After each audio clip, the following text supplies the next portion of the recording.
NEMA, business registration, immigration, sitting under one roof in our offices. This has been done with the aim to ensure that services are streamlined and that the investor does not lose capital, does not incur additional costs, and also to reduce the time it takes for the investor to invest within the country, as if it takes too long, then the investor might reconsider investing elsewhere. Now I want to talk about aftercare, and for those of you who know who Can Invest is, we have engaged severally under this aftercare service. The aftercare service involves us visiting your company and finding out how your business is going on. Are you having challenges? And what are some of these challenges? Are they administrative challenges? Are they policy issues? For the ones that we can give you advice then and then, we do that during the visit. We like doing the visits because it's also part of facilitation. When we visit an investor and we get to, when you call an investor and an investor tells you that, well, business is good. But if you go to the premise or the site, you're able to pick things that are not able to be picked when it's, let's say, a telephone conversation or an email. So the aftercare visits are very instrumental for facilitation and for ensuring that the investor thrives and is able to retain and continue and expand their businesses. Now, other than that, we have facilitative online platforms. And this one, we have the e-regulation portal and the e-business portal. When you visit our website, you will find those two portals. The first portal basically talks about the step-by-step procedures for investing in Kenya. And more so, you'll find certain counties. We have included the procedures of certain registration of businesses for some counties, so to speak. And I know we are working on adding for the remaining counties. The e-opportunity portal is also quite active, and this is where the investor will find profiled and bankable investment opportunities that are domiciled across the country. Okay, thank you. Yeah, I think my presentation was going to be that brief. In case of any question, please hold on to them. We'll be having a discussion, and you can ask the questions then. Thank you. Thank you very much, Cynthia. So thank you for that comprehensive presentation. Now you know who Can Invest is, and we invite you to register with us.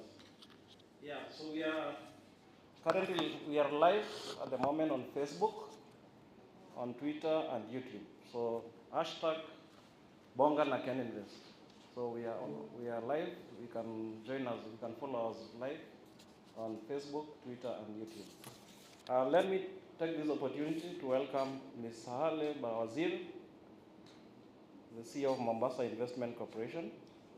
Just give us an overview of investments in Mombasa County. Karibu sana.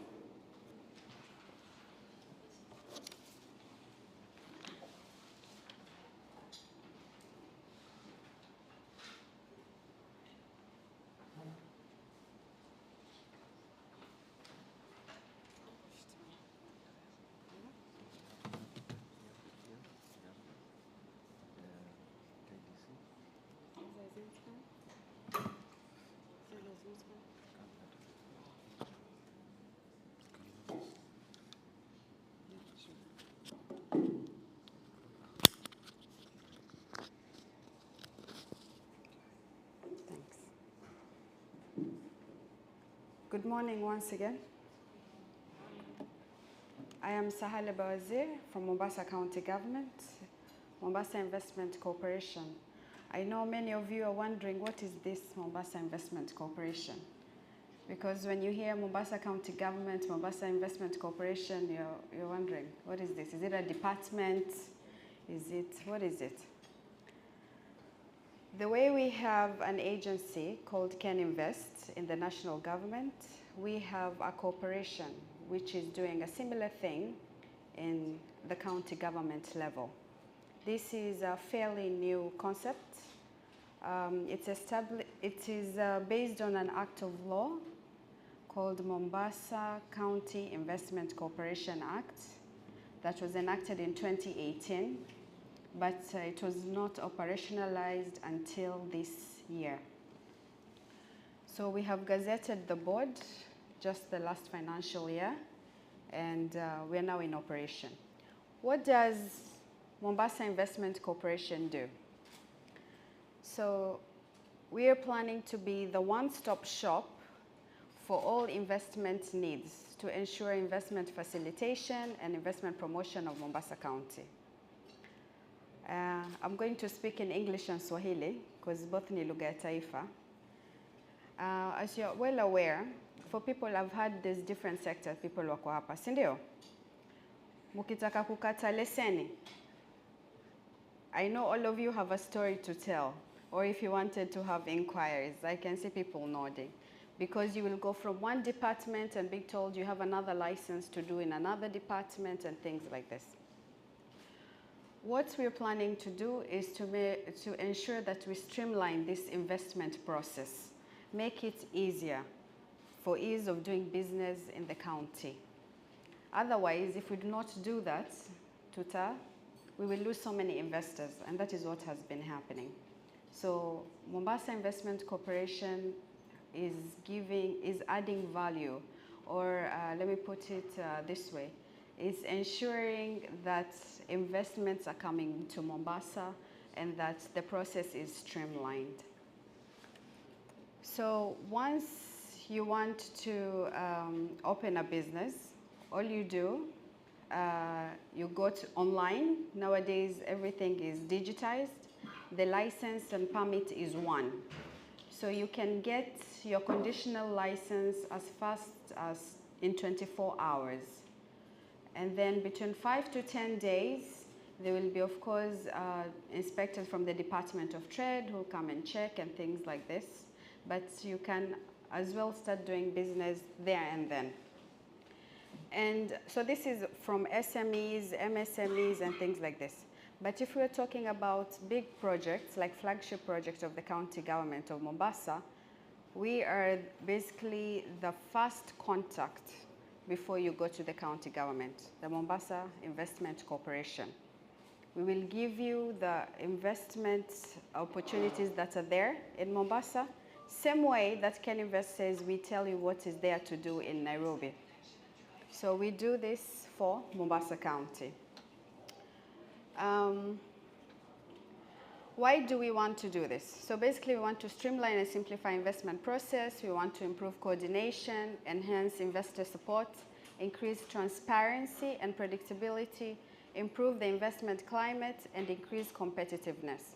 So it's just one point of contact and you get all your answers there. Is it questions you have about the county government, license, permits? Is it questions about the national government? That is why meetings like this are very important when we have different actors on board so that we can work together. So that is just the background about MIC. Now I will just mention on the different investments that we have in Mombasa, because I believe that is why I'm here, to give you an overview of the investments we have in Mombasa County. So we have different sectors. From manufacturing, as you're all aware, there's an SEZ. I know so many of you, when they hear SEZ, they're just thinking Dongo Kundu. But the county government of Mombasa is also doing its own SEZ, which is located in Miritini Ward. It's called Mombasa Industrial Park. In short, we like to call it MIP. So if I deviate and mention an abbreviation, that's what I'm referring to. So that's one of the projects. We have solid waste management, which is in the docket of environment. We have in logistics, as you well know, that Mombasa is basically a hub of logistics, because if you talk SGR, it's right there. If you're talking about the Northern Corridor, it's passing through there. If you're talking about the ports, of course we have the Kenya Ports Authority, and Mombasa Port is right over there. If you're talking about airports, Moi International Airport is there. So this has strategically opened Mombasa for local and foreign investments. And because of this, we also want to make sure with regard to transportation and things like this, we have water transport so that we can decongest the CBD. Because for someone coming from Tuapa or even from Nyali, you have to pass the CBD just to go to the airport, and you cross again Kibarani. If you want to go to Likoni, same thing, you have to pass through the CBD and go to Likoni. So this has made Mombasa CBD pretty much this traffic. So we're thinking about water transport. We also have BRT, bus rapid transit, so that we can have express lanes just for buses. Of course, then it will also bring orderliness when it comes to public transportation. We also have in the health sector, there's a number of projects as well. All of you, I'm sure, know Level 5 Coast General Referral Hospital, yes? So with Coast General Referral Hospital, it's serving all the 6 counties in Mombasa County, and not just Mombasa, the whole coast region. So that has been problematic to try as the county government to look for ways to subsidize all this influx of patients and things like this. So we are looking into having a private wing at Coast General that can at least now the income coming from there can assist the other wing that is helping with other patients. And of course, we are also looking, another project is leasing of medical equipment on a large scale, not just for Coast General, but all other hospitals around, because we lack equipment in most of the hospitals and people have to go to this big hospital. That's in the health sector. And then we have, so I've mentioned transport, I've mentioned health. Oh yeah, there's tourism, of course. Yesterday I was in Nairobi and I was asking like a whole group of people in a room, who has not been in Mombasa? And nobody raised their hand. And these people are from all over. So you can imagine people come to Mombasa for either tourism, for business, and the tourism sector in Mombasa is hiring around 50% of the people. So that can tell you how important this is. And we want to have our own modern facility, something similar to KICC, but for having meetings, incentives, conventions, and events. So we call it MICE. We can have it around Mombasa County. So it can hold a big capacity of people, and we can have even international events being done in Mombasa. So that is something from tourism sector. And of course, we also want to work on our existing beach. You know, people know Bamburi, but there's more than one beach. We have in Chuda, we have in Komani, and all this need to be basically renovated and worked on, so we can have something that is international standards. So this is just some of the projects that we have in Mombasa County. There are quite a few. And currently, when you go to the Mombasa County website, there are 4 of them that are being advertised. So if you're interested, please go and find out more. 3 are an expression of interest for the bus rapid transit, BRT, for the water transport and solid waste management. And 4th is an RFP, request for proposal, for the Miritini Industrial Park, SEZ, MIP. So this is just an overview, because I think if I stand here and start mentioning sector by sector on the different investments that are there in Mombasa, there are quite many. And we are really looking into involving the private sector.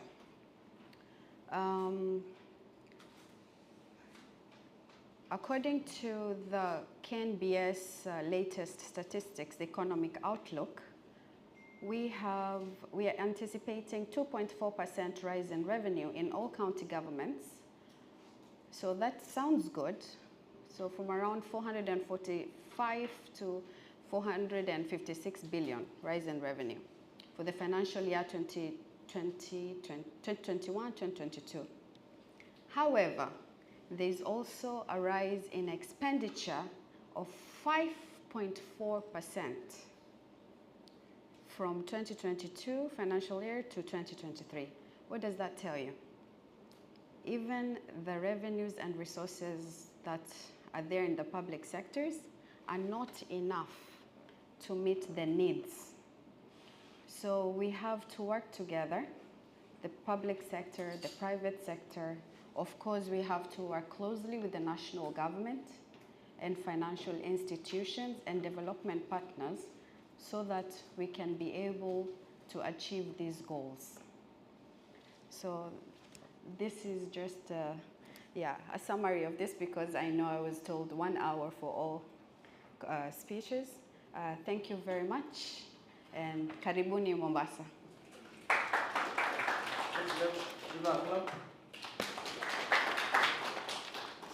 you very much, Ms. Allen, for that wonderful presentation from Mombasa County.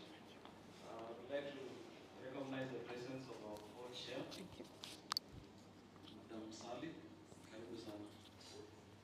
So the next presentation is from my brother, Emmanuel Zai, who is the CEO of the Jumuiya ya County za Pwani. Welcome.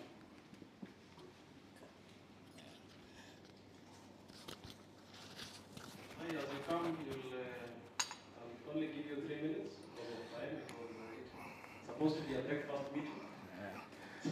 You want 3 minutes for me to talk about the 6 coastal counties? Give me a slide. There's a slide. Yeah.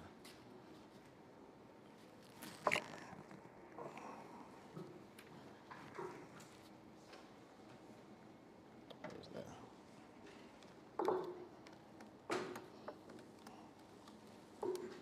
That's okay.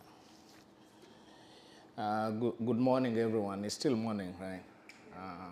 My name is Emmanuel Zai, PS, the CEO of Ken Invest, and distinguished guests, ladies and gentlemen. My name is Emmanuel Zai. I'm the CEO of the Economic Bloc. Very glad to be here. I've been given 3 minutes. I'll do my best. Okay.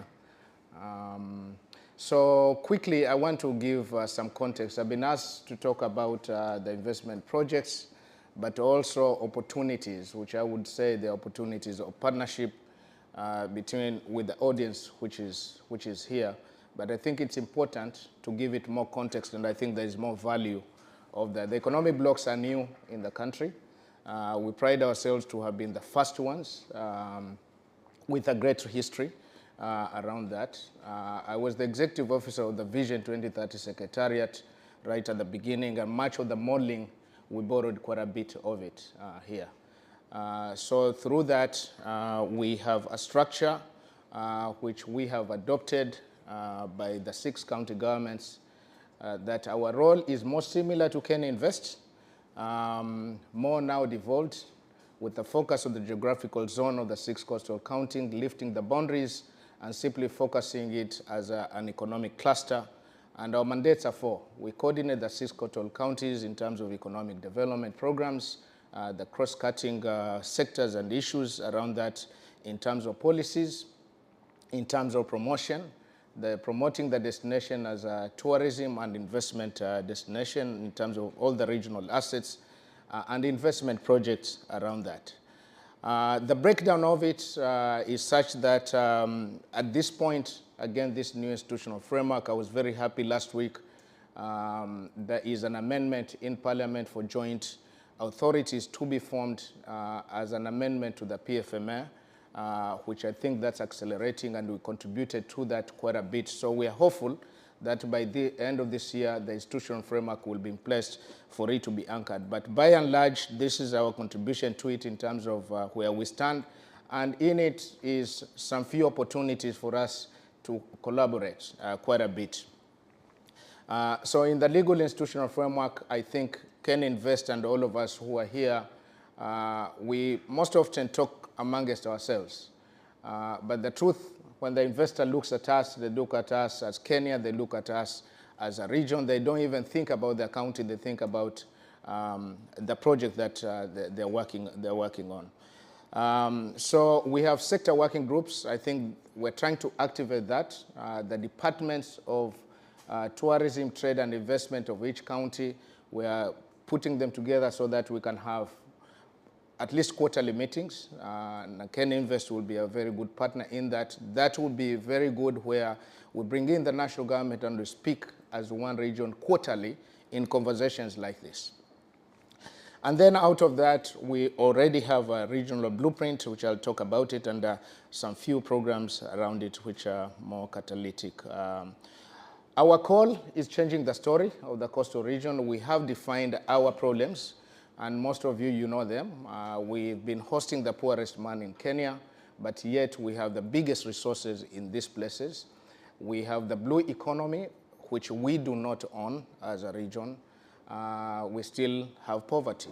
There's all these conversations about the bigger, larger project, or the Vision 2030, the Hustler and all that. They all begin at the coast, but yet there is really nothing much. So we are cognizant of that, and I think we have come up where now we have a critical mass through the county government for us to be able to do this. So through all that, we have this movement of changing the story, bringing a partnership network of change makers like you, on investors on one side, but mostly community economic development movement, which we are trying to make, and we made quite some progress around that. The model we've adopted is the triple helix, and it is working.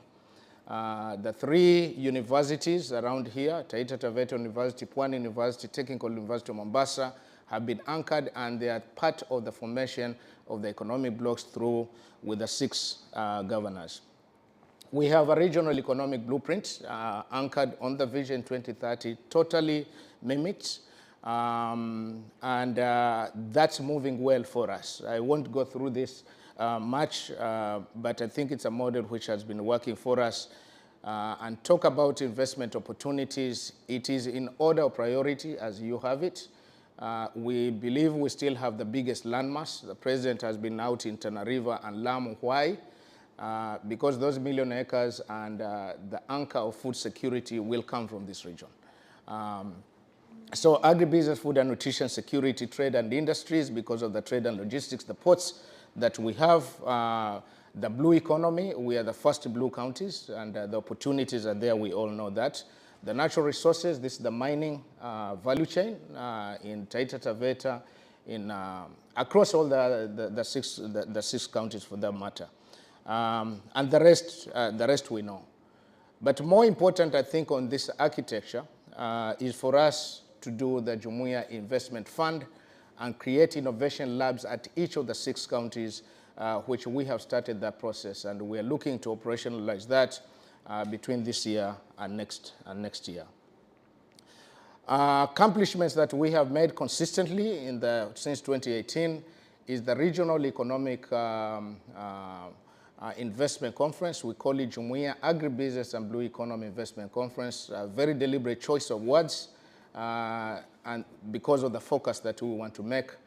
So 2018, 2019, and we'll be moving in each county, and KenInvest has been a good partner around this. The next one of 2023 will be in Lamu. It will be chained with the Lamu Festival on November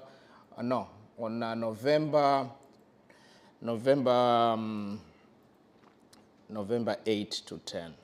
November 8 to 10, no, sorry. Somewhere there, okay? It's in November, we'll give you much of those dates. But through that, the last one was in Tana River, and out of those very good resolutions, out of the 6 coastal governors, the new ones, we are taking the governors to a mission in the US next month. Very, very deliberate choice of the people we want to meet within the flagship projects that we have. We just came back from a mission in Italy with all the 6 coastal counties, 2 governors, deputy governors, and all the CCs of Blue Economy through the Go Blue project. Now, I want to wrap this up because I'm up on my 3 minutes plus. But of interest, again, Sahale, the CEO of, the first CEO of these investment companies, it looks as simple here, but we're very, very proud of her because she's the first CEO of one of 6 companies which we have created. These companies you see is a product of Jumuiya Economic Bloc. For the last 3-4 years, we went through a whole painstaking process to create a common bill to create the investment companies. Today, as we stand, the newest kid on the block is Taita Taveta Investment Corporation, which the governor came in, took it, understood it, and is created. He just formed his board.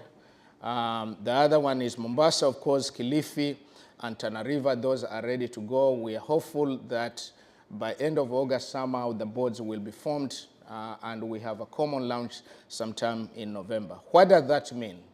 What it means is we are ready for blended finance. We are ready to talk about municipality bonds. We are ready to talk about a green-blue bond that we can discuss for us to kind of accelerate some of these issues that we have, all managed from the county government within their mandates for them to be able to do this. We will talk more about it. But very quickly, one of the catalytic programs that we have had, which also now is an opportunity of investment, is the Go Blue project. Through the economic bloc, and even with its weak structures and institutional framework, we were able to secure 25 million euros from the European Union. So this is a fund of its kind. It's a grant. It's halfway in implementation. It's called the Go Blue project.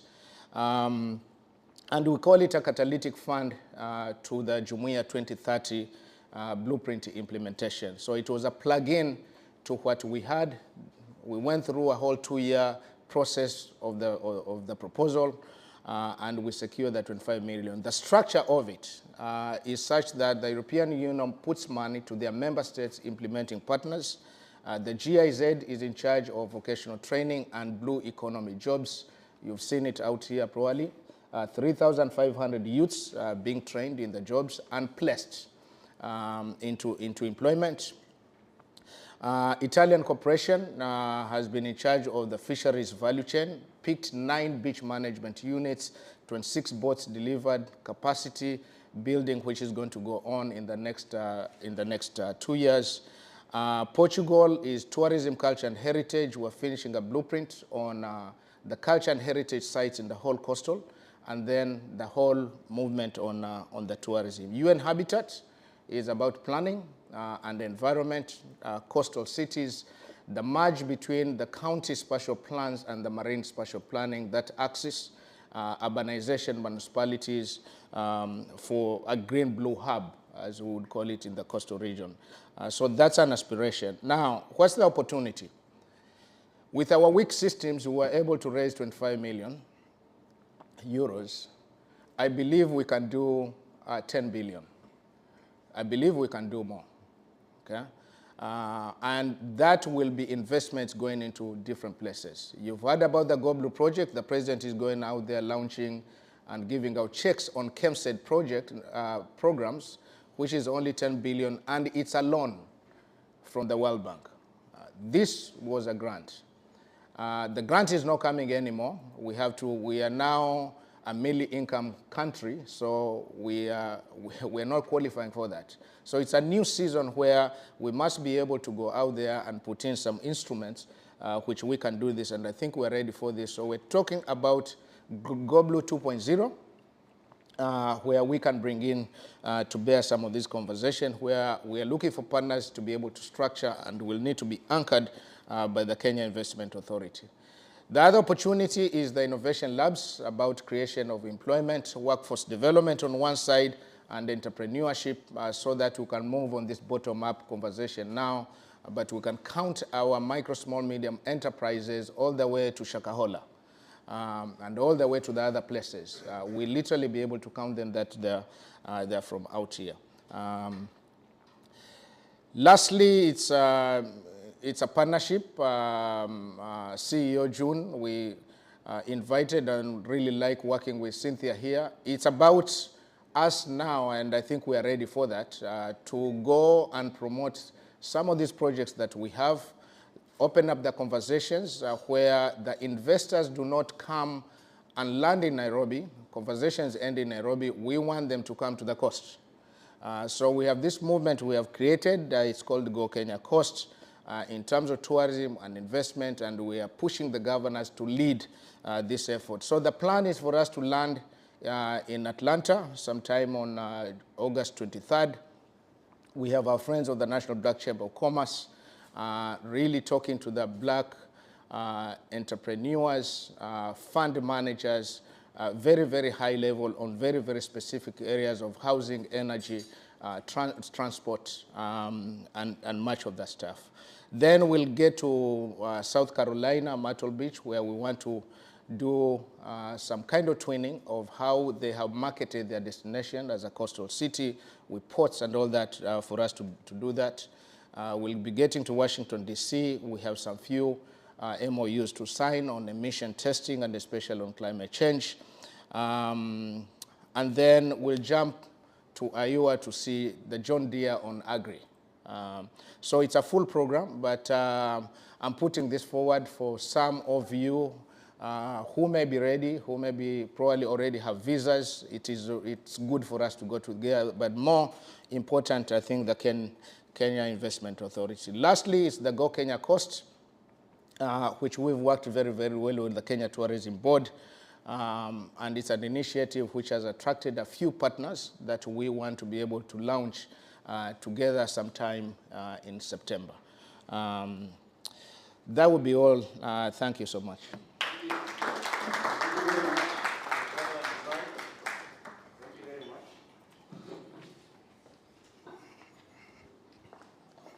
So we begin our coffee time. That was one of the plan for the coast. So at this juncture, I want to invite my CEO, Ms. June, to run the next program. Happy to see you.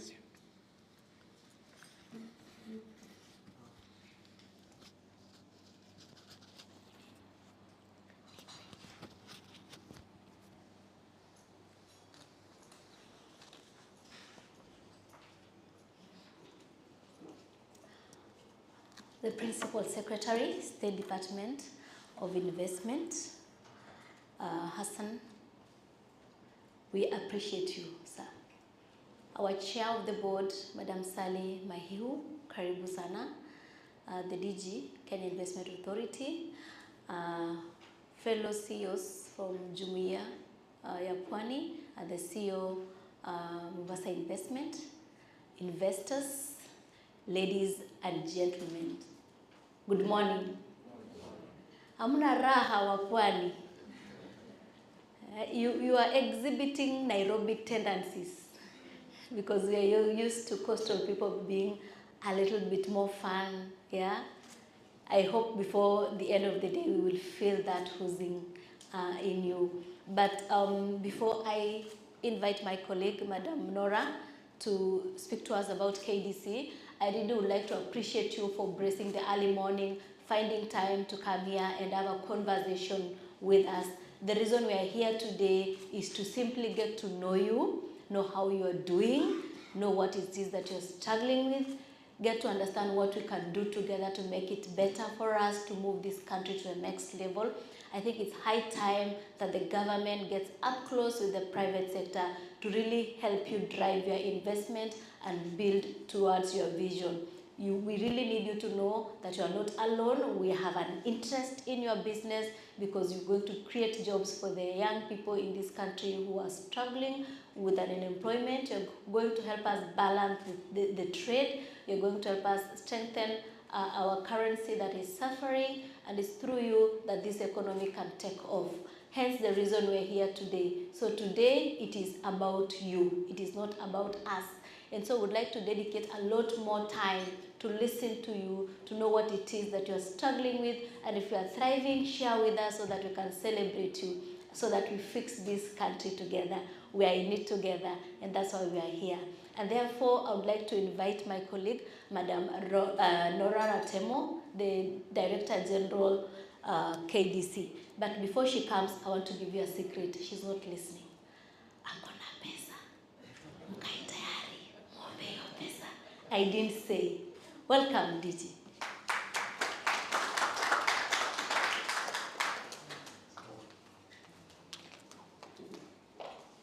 Thank you, June. Morning, everyone. Morning. You know, the June has said we should give our parents a check and we can sign checks once we leave here. Currently, with my names that she's introduced, Nora Ratemo. I'm the Director General at Kenya Development Corporation. Now, KDC sounds new, but it is not new. Okay, thank you. So Kenya Development Corporation is a parastatal that is a successor of three previous parastatals. That is Tourism Finance Corporation, formerly what is known as KTDC, ICDC, and IDB. So all these three developmental financial institutions were brought together in the year 2020 and formally merged in 2021 to form now what is called Kenya Development Corporation. Now, our mandate as KDC is to catalyze and spear developments, in investments, in projects, and we do this by providing long-term financing to partners, to developers, to investors, and equally we also provide business advisory services as a support. So why we work hand in hand with KenInvest is as they handhold you and as they do the aftercare, part of the issues that affect investors, of course, is financing. Now we are here, a fully owned government entity, to drive and to be able to go ahead and invest or de-risk investments in certain sectors. I liked the presentation of Jumia, the counties, Jumia counties, and the one from the county investment institution, basically focusing that and looking at blue economy as an emerging area. That is somewhere we would like to go ahead and do a lot of de-risking in terms of the investments that are coming there. We realize that it is an untapped sector. We also, in other sectors, we are highly invested in tourism and manufacturing. So how do we do these investments? We do these investments by either investing with you or giving you credit to invest. So we invest in you by getting stake in your company, and we get this through equity. So we can either get ordinary share capital, or we can get preference share capital.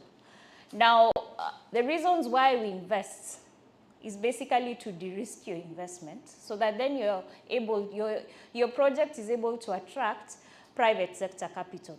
You know, when you're starting off as an investor, there's a level where you're not attractive. You go working to banks, you go working to microfinance institutions. You really have an investment-ready project, but you're not getting the right partner or the right financials. So we come in to basically support such an investment. Once it gets to the level where private capital, what we call private capital, that is the private financials can now have interest in your project, for us, we exit. So ours is basically to de-risk it and make it attractive. So we are based in Nairobi. Unfortunately, we don't have branches, but I think you can access us on our website. We have more information on our website, Kenya Development Corporation. You can log in. The requirements, we have various products that we are running, and as I said, we're invested in various sectors.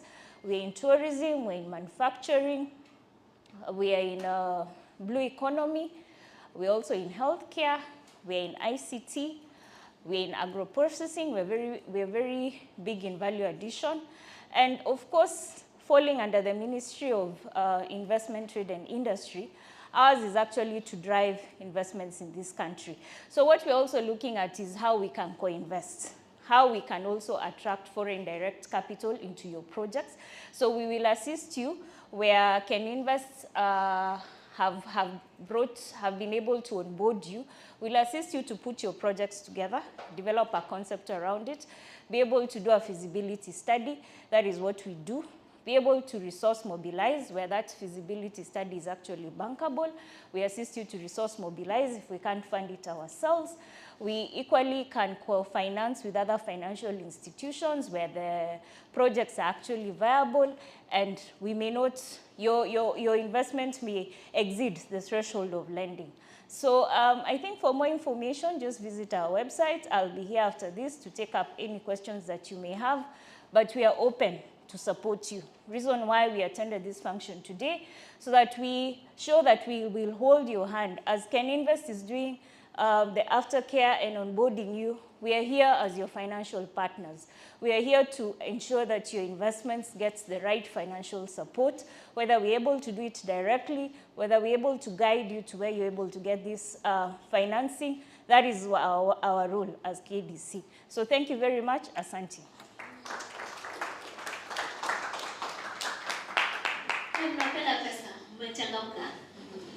All right, I told you she has the money. But why is it that we are unable to get that funding and investors that can help us move our business from where we are to where we desire to be? It's because our opportunities are not bankable. And I think our peers has been passionate about bankable investment opportunities. And that will really take me to the proposals that the presentation that will be made by my colleagues. It will be great to work together to promote those opportunities. But every time we go out to promote opportunities, we come back with an empty basket. Why? Because we have not packaged those opportunities to a level that investors can engage us, in a level that can make a decision whether to invest or not to invest. We could speak to having opportunities, let's say, in water transport. But what is that opportunity? Where is the opportunity? How much money are you looking for? How should I invest? Is it equity? Are you looking for debt? What is it? Is it a JV? Is it a PPP? What is that opportunity like? And what is my return on investment? What am I putting in? How are you de-risking my investments? We should be able to answer those questions. And the only way to answer those questions is to subject the opportunities into a feasibility study. And a feasibility study that goes through the entire chain, all the way to financial and economic feasibility. The challenge with us, especially government projects, is that we stop at social and technical feasibility. The moment you've conducted a study that shows that, yeah, it will have a social impact, it is technically sound, we stop there. We end up promoting concepts, ideas, but not opportunities. So we would like to move our conversation from opportunity to actual bankable investment case, right? And that's why we're having this conversation this morning. I'd like to just bring that to life a little bit by taking us through, I think, a few slides. Then I open the floor for us to engage, because that's why we're engaging. Thereafter, we'll invite our chair and our peers to close, and Kerry will get a chance to say something. So maybe as the slide is coming up, it will be important for us to really speak to what is it that we do for you. I will not take us through the first 3 slides, because really, you know Kenya, you're already here, we appreciate why you are here. We believe that 80% of new investments are actually reinvestment by existing investors, and therefore we are comfortable that you already understand the market. So I'll go to one of our pitch decks. If you can just show one of the decks. Kindly keep going, scroll, and we get one, especially private sector, possible.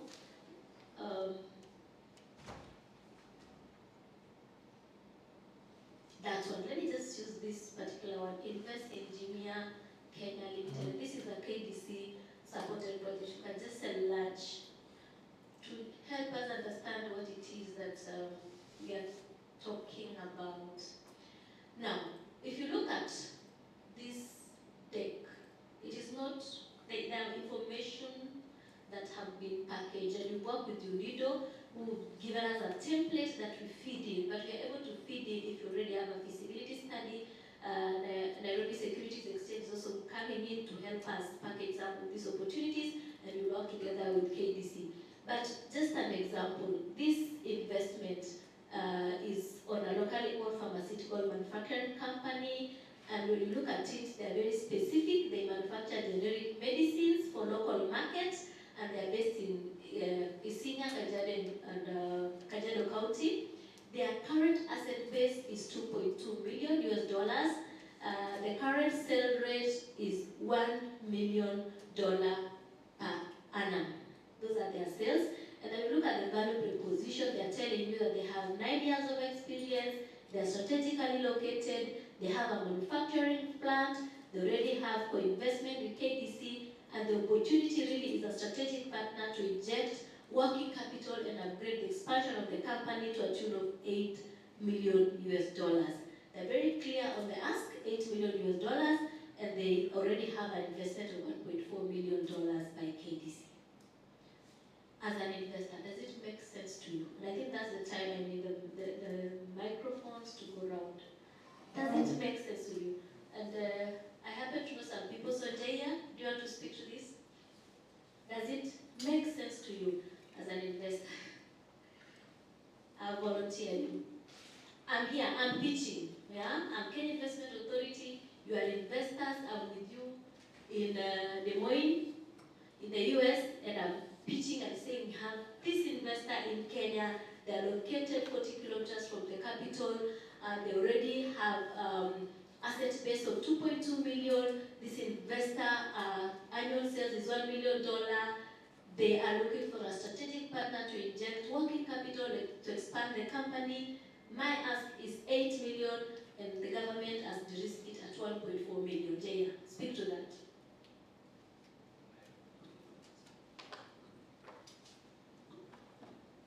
I think today was a bad day to be your friend. But I think it's a good opportunity, and it's spotlighted as one of the company, as investors, bringing up these opportunities for people who didn't know or who can't get this information is something that we recommend. You might want to consider. Yeah. Any other reaction from the floor? Today is your day. Say it. No correct, wrong answer. Tumalize. What's your return on investment? Very good. Next. What is the ROI? Any other reaction from investors? Tafadhali, let me not volunteer you. Profit margin, obviously. Sorry? The profit margin. The profit margin. Which leads to ROI as well. ROI.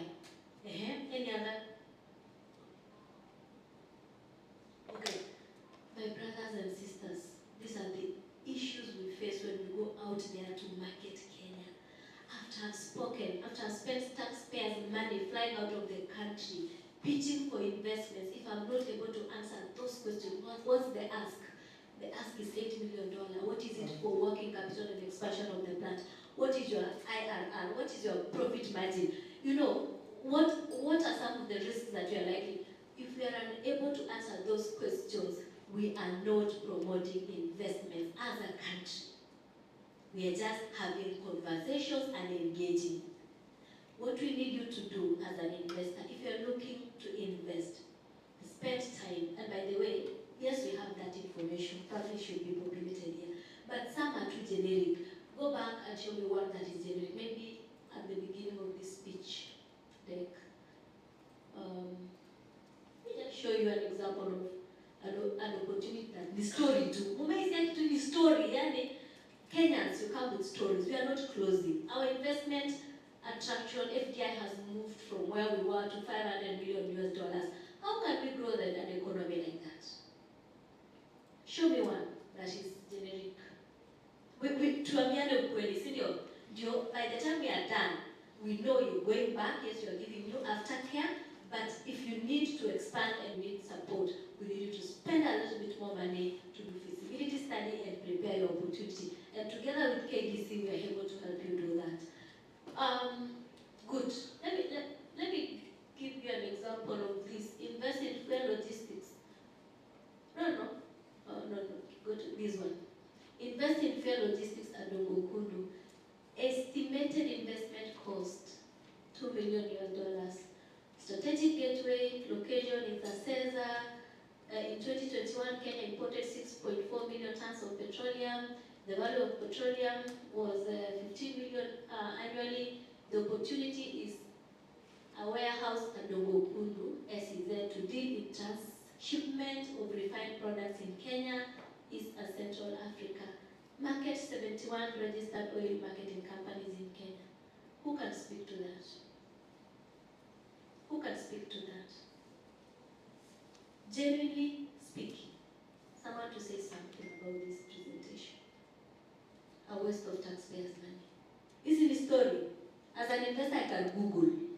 Senior, nobody has taken time to really flesh out the opportunity.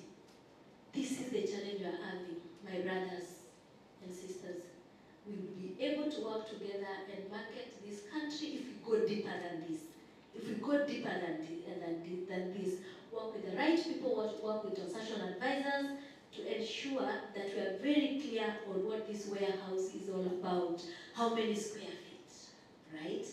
Is it rental? Is it leasehold? How much do we need to spend in putting up that warehouse? Is land available? Is it leased? Is it free? Do I buy how much? Are there annual ground rent? What are some of the other taxes probably that I have to consider that the county government is likely to charge me because I'm located in a county headquarters? Are you going to incentivize me by probably giving me a tax holiday? Yeah? Once I've built, yes, I am the developer. Do I need to operate? Are there options of developer, operator, or is it just a developer? If it's a developer, do you have an off-taker? If the answer is no, how are you going to help me get an off-taker? If I get an off-taker, what are the monthly projected rental income? If this is my projected annual rental income, then how much am I paying for annual ground rent? To who am I paying? We should be able to conceptualize opportunities to a level that we can pitch and conduct roadshows that we come back with either intention to invest or we have a clean lead. If I have a clean lead, I hand it over to Nora. And Nora can look at it and consider and say, hey, I've seen your 10 opportunities, I'm willing to put in money into those, or I'll spend a little bit more time to interrogate 3 and 4. So, 2 things that you're here to discuss. What are your challenges? How can we support you better? And the second one is, if you're looking to attract more investment, we want to spend more time and allocate a little budget to prepare those opportunities to be ready for marketing. Once you are ready, we are happy to conduct joint investment promotions with you. We'll do a market scan and ask ourselves, where is it that you need to invest? If you're in agriculture, it makes sense to have that mowing tour, because that's where most agriculturists in Chicago are in the States. Or if it's in Europe, which part of Europe are you likely to get your investor? Or is it local? Maybe they're local. So if you invite them, it's extremely targeted and you're able to have a healthy conversation. And I'm ready to hear from you. We'll go first. Thank you. All protocols observed. Thank you so much, Madam CEO, for your presentation. Langu ni kama swali I was asking, based on the presentations ambazo umefanya, naongelea ule upande wa mwanabiashara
you go to our pharmacies here, we have a lot of imported products of neem tree, imported from Europe. When every other tree there is a neem tree, in fact we have neem avenue. If you go to Kilifi, we have a lot of moringa. A lot of moringa products are imported from Europe. If you go to Kilifi, you have a lot of baobab. 7 times more vitamin C than orange.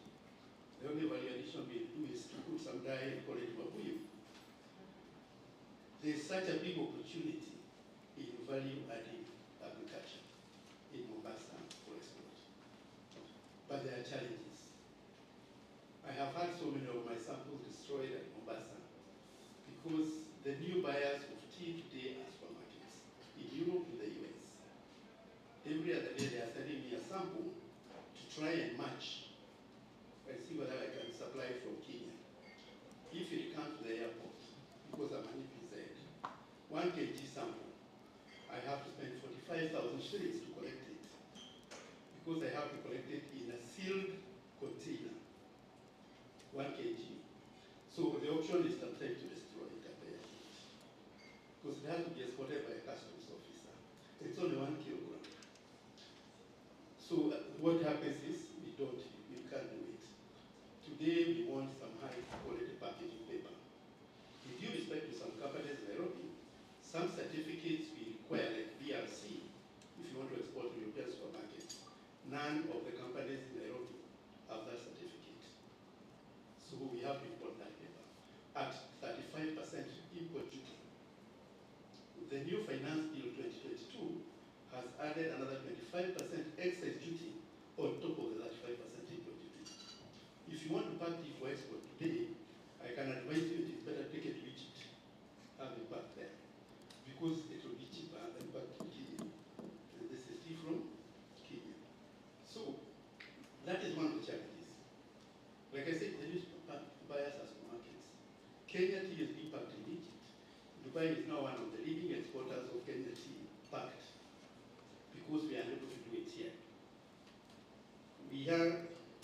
Today we had, Tanzania are starting a tea auction center. Because of the challenges they are having, bringing tea to Mombasa. Mombasa is the largest tea auction center in the world. Not because we have a lot of good tea, but because we have variety. If Tanzania starts an auction center, the tea from Tanzania, probably in Rwanda and Burundi, is likely to go there. Meaning, we will lose about 20% of the tea that comes to Mombasa. That is 20% of the warehousing space. That is 20% of the employment, which will go there. And those lorries that bring tea here equally carry cargo back to Burundi, which is coming through the port. If those lorries stop coming here, the importers will equally allocate their cargo to Dar es Salaam port, where they can collect back the trucks. These are issues we have already raised with government. The demand for Kenyan bagged tea from Kenya is very high, but it is almost impractical to do it here. Thank you. Before you hand over the microphone, are you still in DMCC? Because I think I know you. In Dubai. We are still in DMCC because it is cheaper to pack in DMCC. There are more opportunities there. We are doing 20 tons of value-added tea from Kenya, 20 tons, which employ about 700 people. If we value-added everything and prorated that kind of employment, we require 4 million people to value-add 700 million kilos. But instead of going up, in fact, we are packing less than we were packing 20 years ago. I asked you that question specifically for my peers and the chairman of the board to really understand why we are not creating jobs. If you go to Dubai Multi-Commodities Exchange, you will be ashamed because there is an entire facility whose job is to repackage tea from Kenya.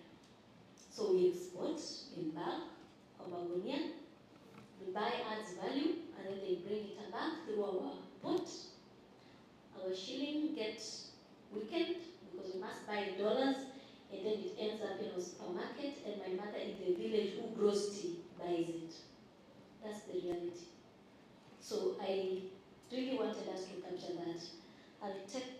You've not been answered. I was and nilikuwa naongeza chumvi kidogo kwa na hiyo sitajibu pia sitajibu. Wacha tu. That's the reason we are here today, because we want to be able to engage and see whatever it is that we can do and move this conversation from the boardroom and meetings to implementation. Yes, sir. Thank you. First of all, thank you for the presentations and giving us this forum, the opportunity to air these kind of challenges. Another issue, because I'm coming from the energy sector, is we have a big challenge currently. We are an oil-driven economy as Kenya, and the energy and utilities, especially when you look at industries and factories, they depend majorly on energy. So I think we have Kenya Power Team over here. We need to look at policy reforms in their tariffs, because that's one of key area whereby it's a major factor for companies. So apart from only needing or depending on oil-driven energy, we should also try to look at how Kenya Power can come in other areas. Secondly is the data or the digital infrastructure. In fact, we should look at wholly the infrastructure in both ways, both the hardware and the software. For example, in the morning, this is not, I'm not saying it in a bad way, but I tried to log in into investment.go.k in the morning, and it was not up and running.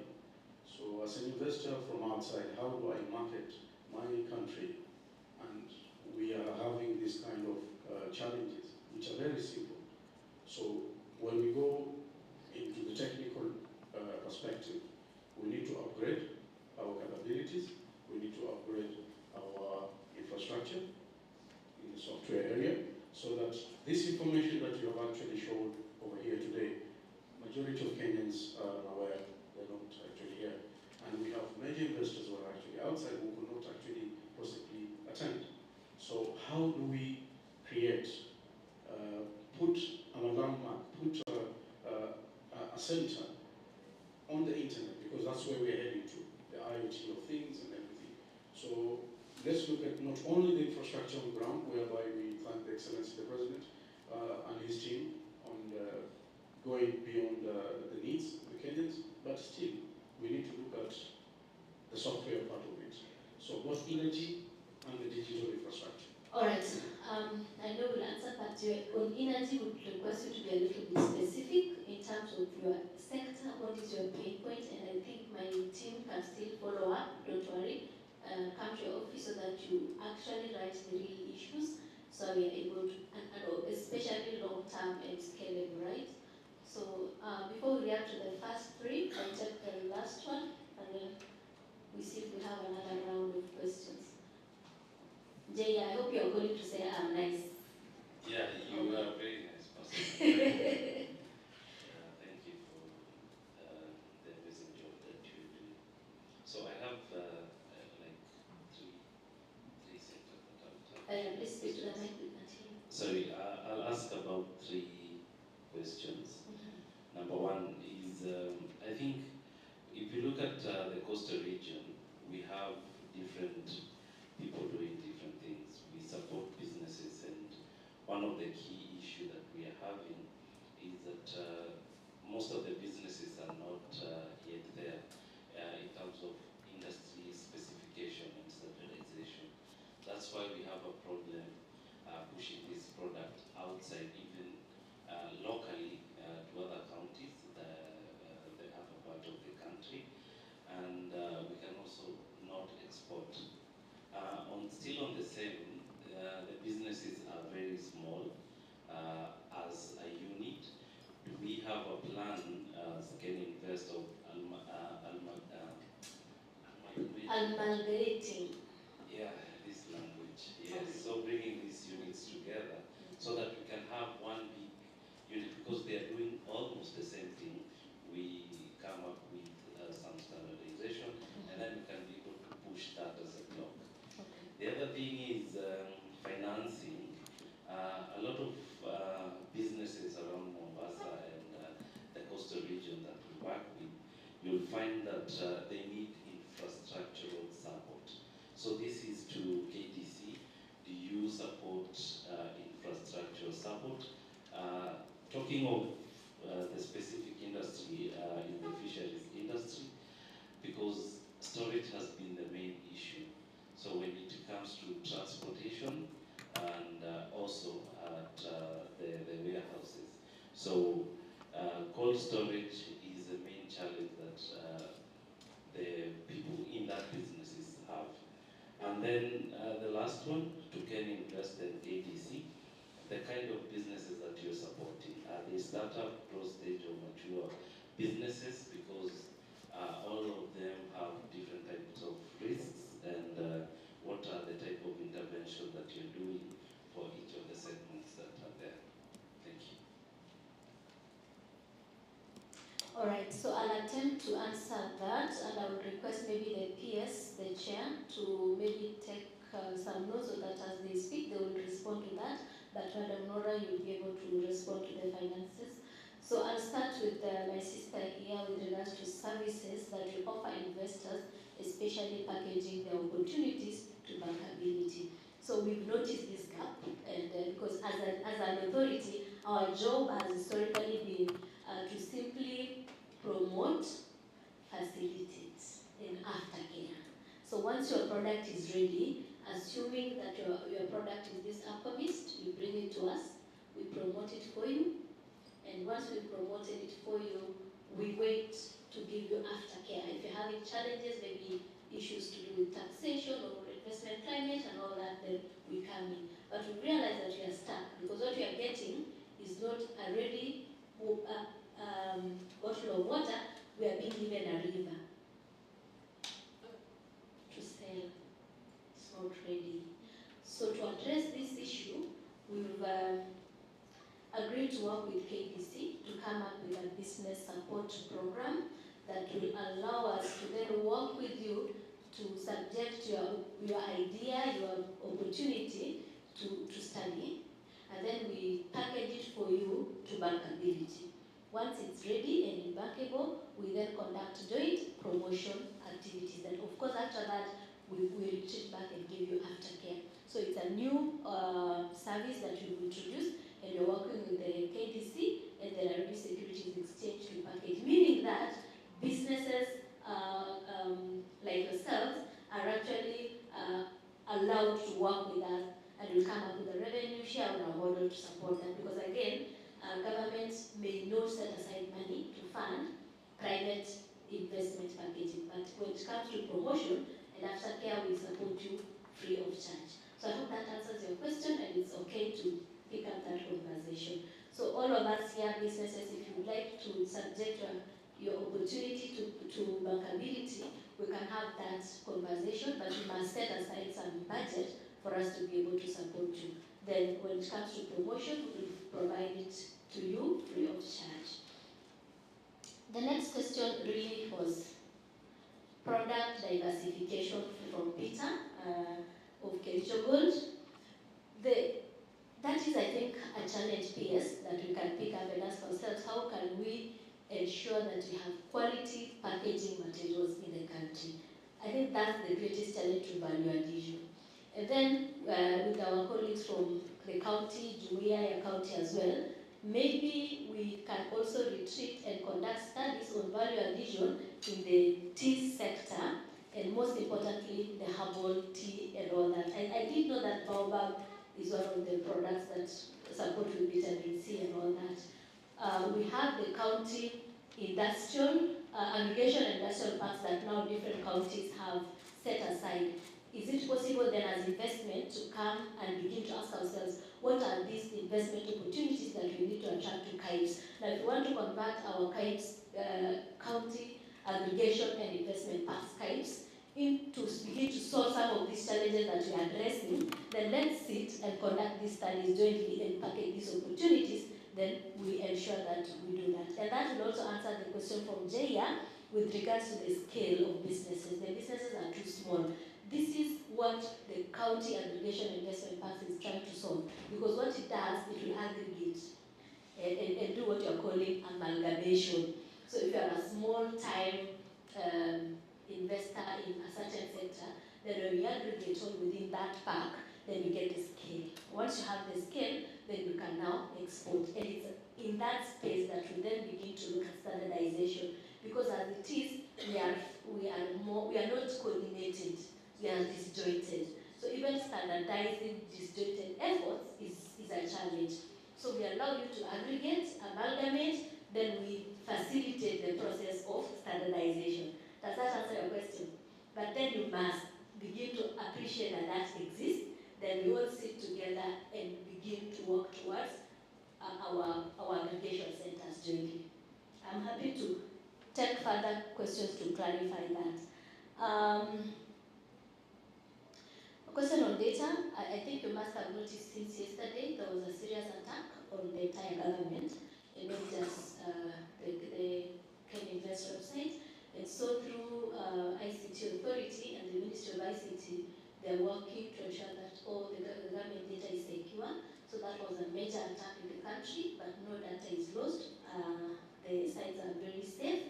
So once that is resolved, we will be at optimum. I'm sure you noticed when you're in PESA app, when you're a KRA portal, you're e-citizen, there was a bit of a challenge. So we just protect our data. But indeed, we must work on the software aspect of infrastructure. So thank you for that question. Financing infrastructure, Nora will land on that. If you can allow Nora to respond as I tackle the last question in terms of energy.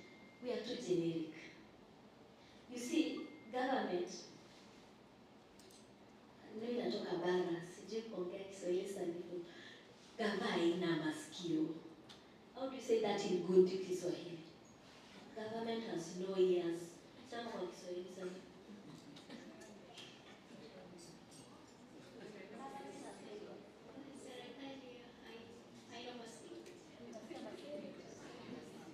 Haina masikio, masikio.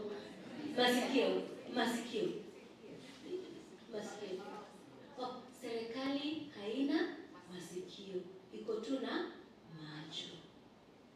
Serikali haina masikio, iko tu na macho. If you don't document and present to the government, it will never be done.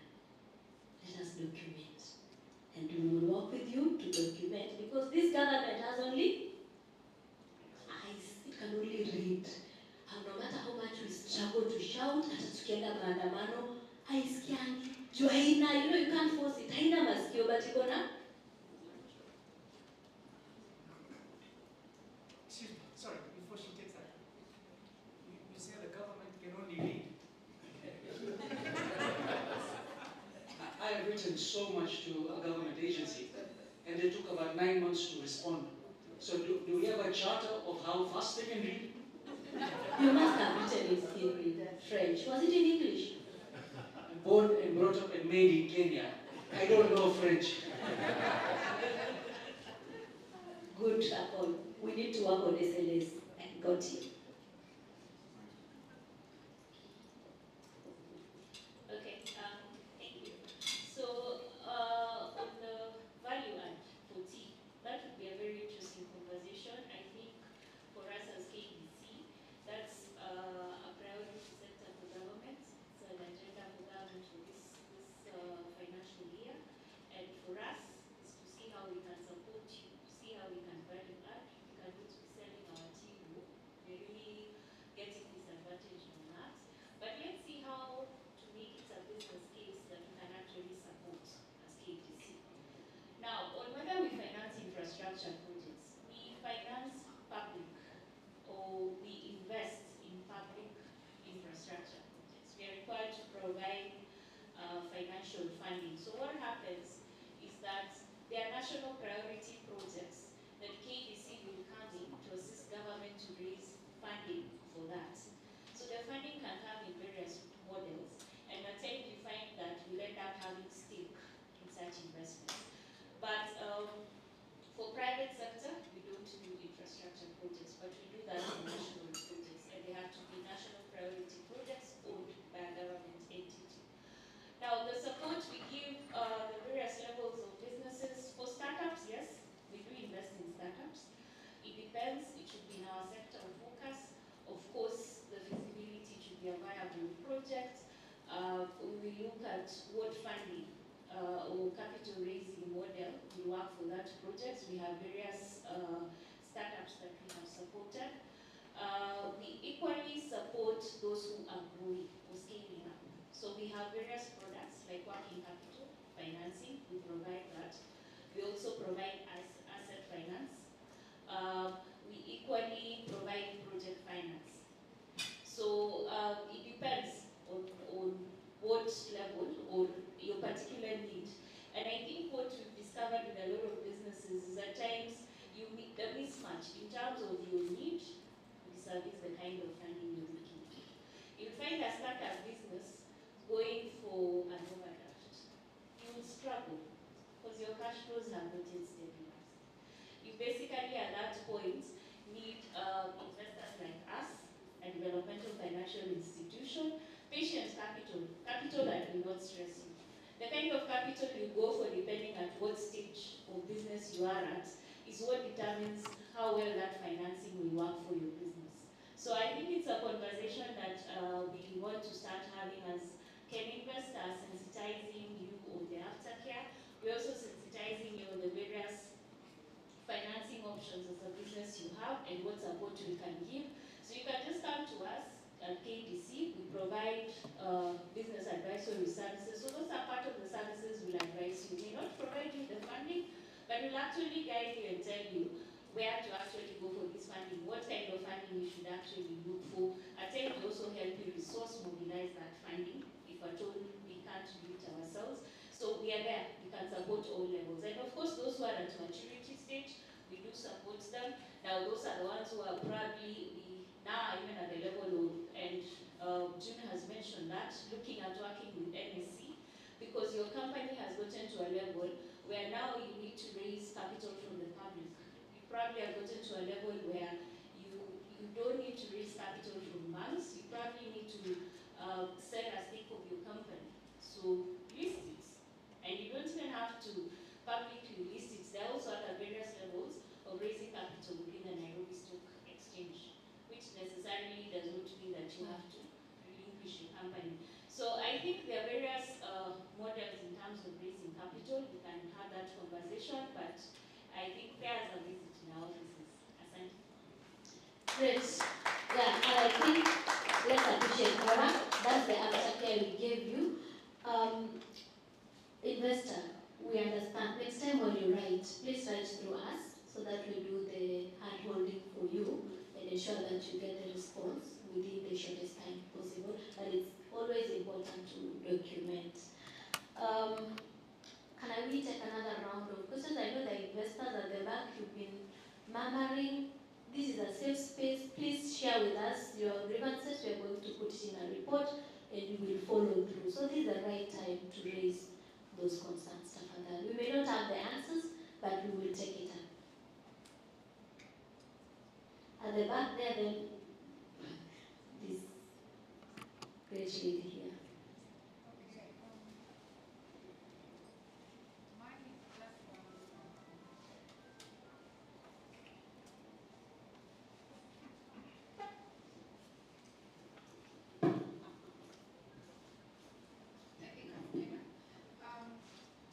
Mine is just a point because we are startups and this is a company owned by a foreign investor. We are really finding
fair observation.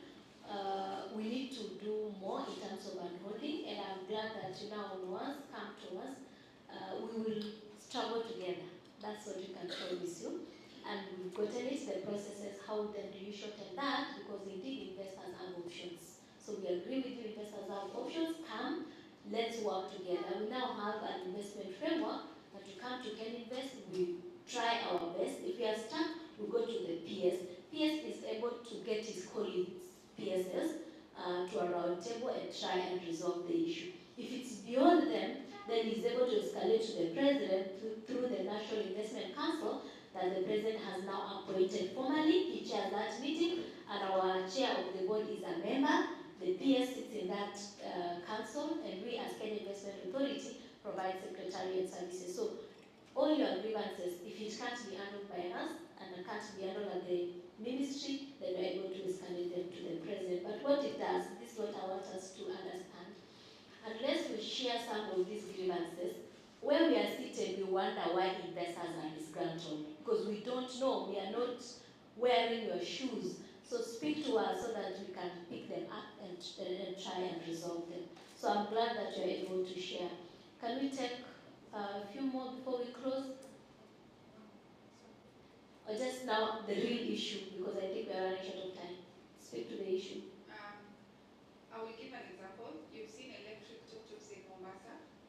It started off last year, and then we couldn't manage to bring in the buses and the pickups that we wanted to bring in, just because we were trying to reach out to the ministries of trade, treasury, transport to have the VAT subsidized, because you're bringing in zero mileage cars and it's so hard to have them come and pay the duty 100%.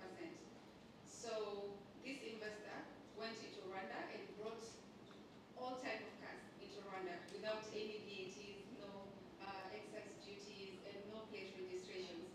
But thank God, after reaching out to all the ministries and getting on closed doors, the president announced that he's giving the 16% VAT tax-free for electric cars.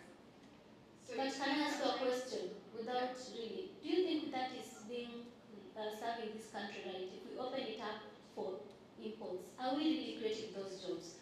I would like to have a conversation on how you can do local assembly and local manufacturing, because we are killing our economy by importing, and all the requests you are making to government is to remove taxes on imports. So you are building other economies and you are killing your own. So I think we also need to be honest with each other and be patriotic enough to say we have looked at this product, we have seen it being made in Japan or wherever, we've done our research, we spent money on R&D. We need government to facilitate us to locally manufacture and locally produce. In fact, what you should be telling us is for government to tax so that it can allow you to have locally made products sold. So we have chunks and chunks of cargo coming to our country. We're becoming a consumer economy, and we still want government to continue incentivizing us as a consumer economy. Let's try and have a German mindset of do it yourself.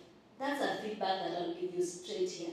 Let's build Kenya. I agree with that, and we have a contract with AVA, it's a local assembly. Even the tuk-tuks that we brought in as the R&D pilot project, we did it with AVA. It came in, it was assembly, the assembly and received what. Perfect. Tukimalizia tafadhali.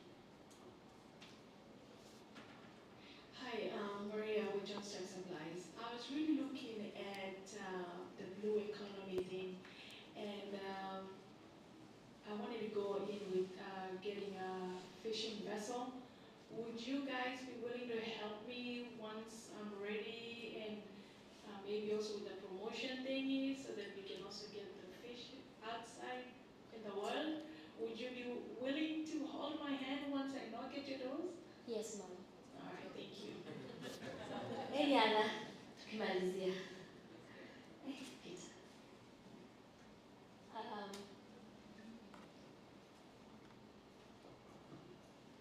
Mine is only one request. Can we have Sierra here, we have Victor. I'm getting so many samples to try and match here. Can we give an allowance 2 kilos and below? Can we just collect them without having to engage here to come with a syllable only?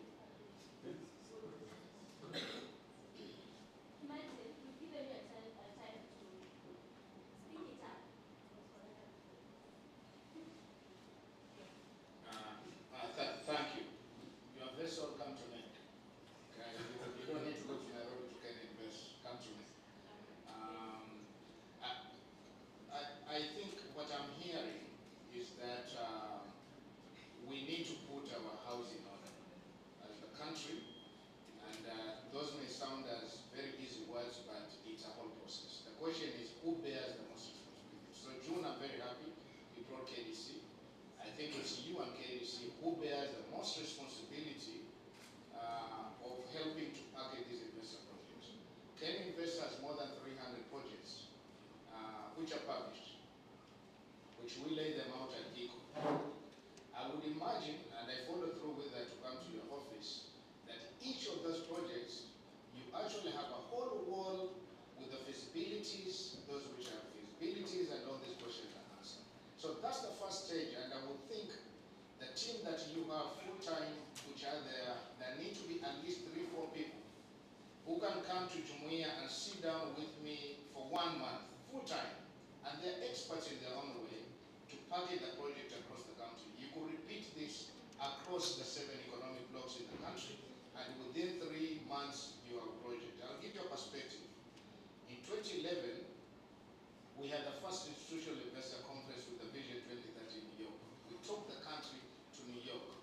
That was the first time we put in the Brand Kenya, the Kenya Investment Authority, and all these agencies together to have the first set of investor-ready projects.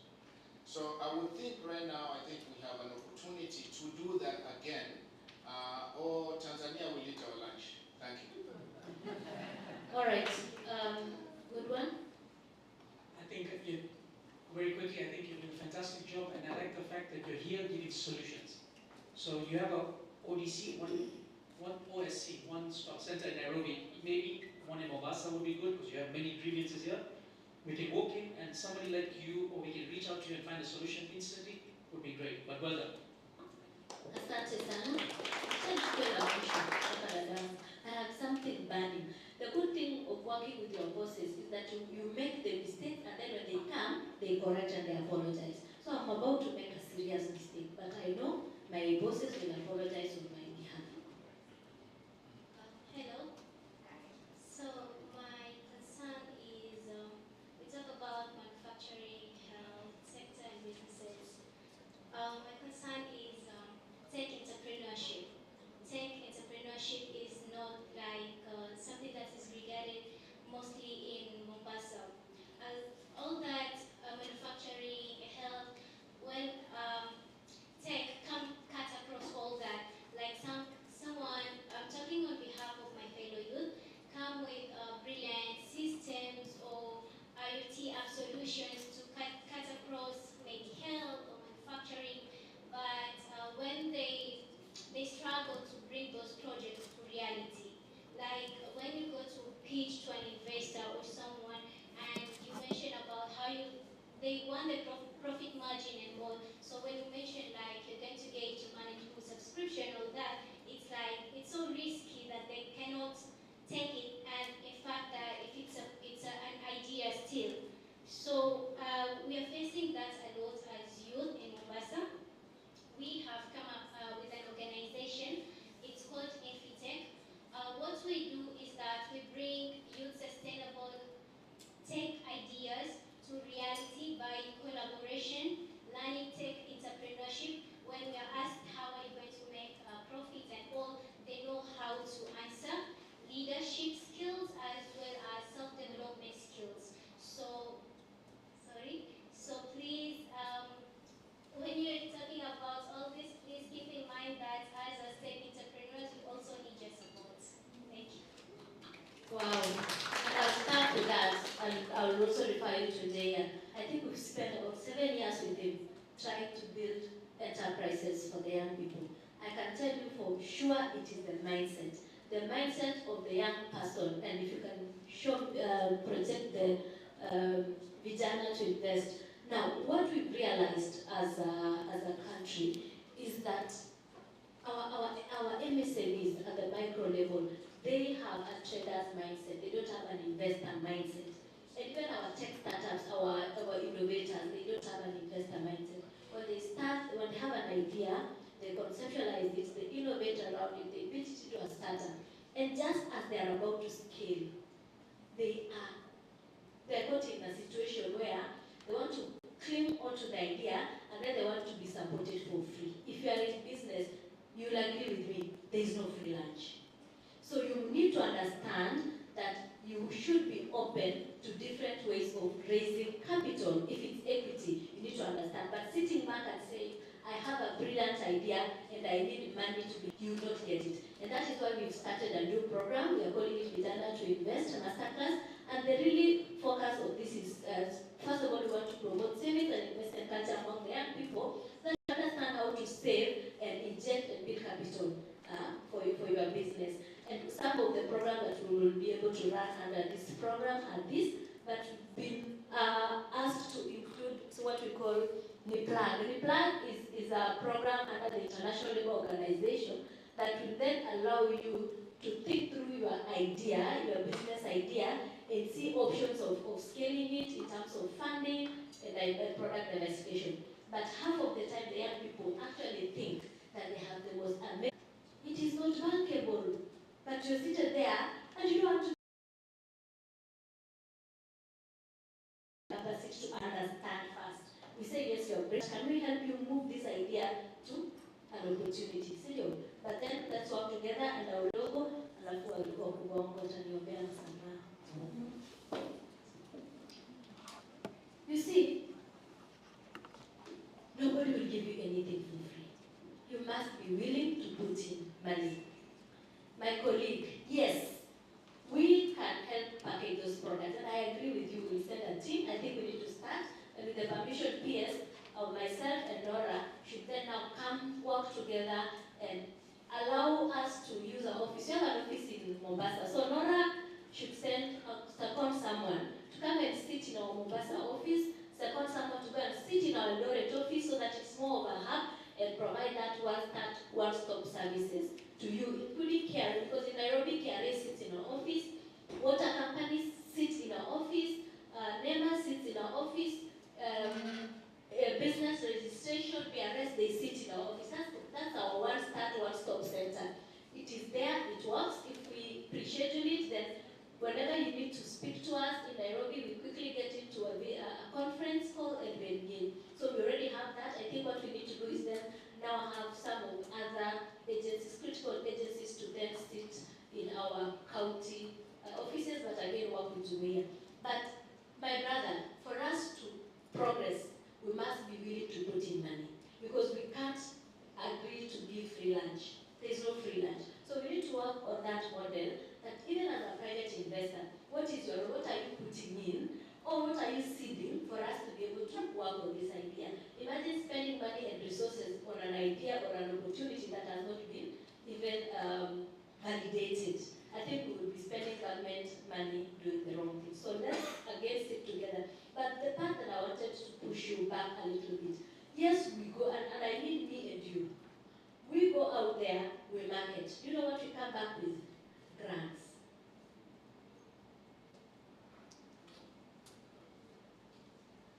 You know what that grant is? That's the point where you stop recording. What's the grant? Yeah, don't follow this. My bosses will apologize on my behalf. MSMEs to serious opportunities that they can export, and they are willing to even build capacity and partner. So some of the programs that we are inviting you to work with us are especially those two, Wekeza Dada and Youth Invest and business support services through KDC, so that you can move forward. So I'd like to invite the chair of the board, Madam Sally Muhiu. Chair, I am very sorry, sipigiangi kelele investors kila mahali, ni leo tu, naomba msamaha. Let's appreciate her. You are so forgiven, so forgiven. Greetings, everyone. First of all, I apologize for being late. It is not my habit. KQ. Yeah, and it's not just the typical how we always blame KQ. This time, I really do blame KQ. These days, you can't plan a meeting with KQ in mind. You have to come 2 days before, because you don't know when you fly. So I'm sorry I was late. It was not intentional. But just a few comments before my PS comes on. As I listened to us today, the first thing I thought to myself, why has this not been going on? Why has this not been going on? I mean, just the value of this conversation we're having here. And this answer is very simple. PS was not there. June was not there. I was not there. Moses Kuria was not there. That's why maybe it has not been going on. But we are here now. We are here now to really take this investment space very seriously. Now, PS, protocols all observed. Thank you for attending. Thank you for making time. I know maybe you didn't get enough notice, but thank you for taking it seriously and knowing that it is important for us to have these conversations. What I have noted since I was appointed chair of Kenya Invest at the beginning of this year is that the place for investments, whether foreign or local, in healing our economy has suddenly been taken very seriously. Right now, it is very serious investments. That's why you're seeing all that focus and limelight on investments in Kenya suddenly, because we've realized it's one of the keys of healing this economy, and hence the reason we're really focusing on it. And so these days when I hear somebody is an investor, the word investor, I have such a healthy respect for a person calling themselves an investor. In fact, every time somebody tells me, oh, I'm a businessman, I'm an entrepreneur, I always tell them, you're an investor. You know, because we honor you. At this point in our nation's life and where we are at, you are so important. You are so crucial to this journey towards healing our economy. And hence the reason we want to take you very, very, very seriously. Very, very, very seriously. Listen to you, work with you, collaborate with you towards that next level that will bring investments in Kenya into a very solid place. So in other words, you're like gold. Right now, you're gold to us. You know how people talk about gold asset? You are a gold asset as an investor to us.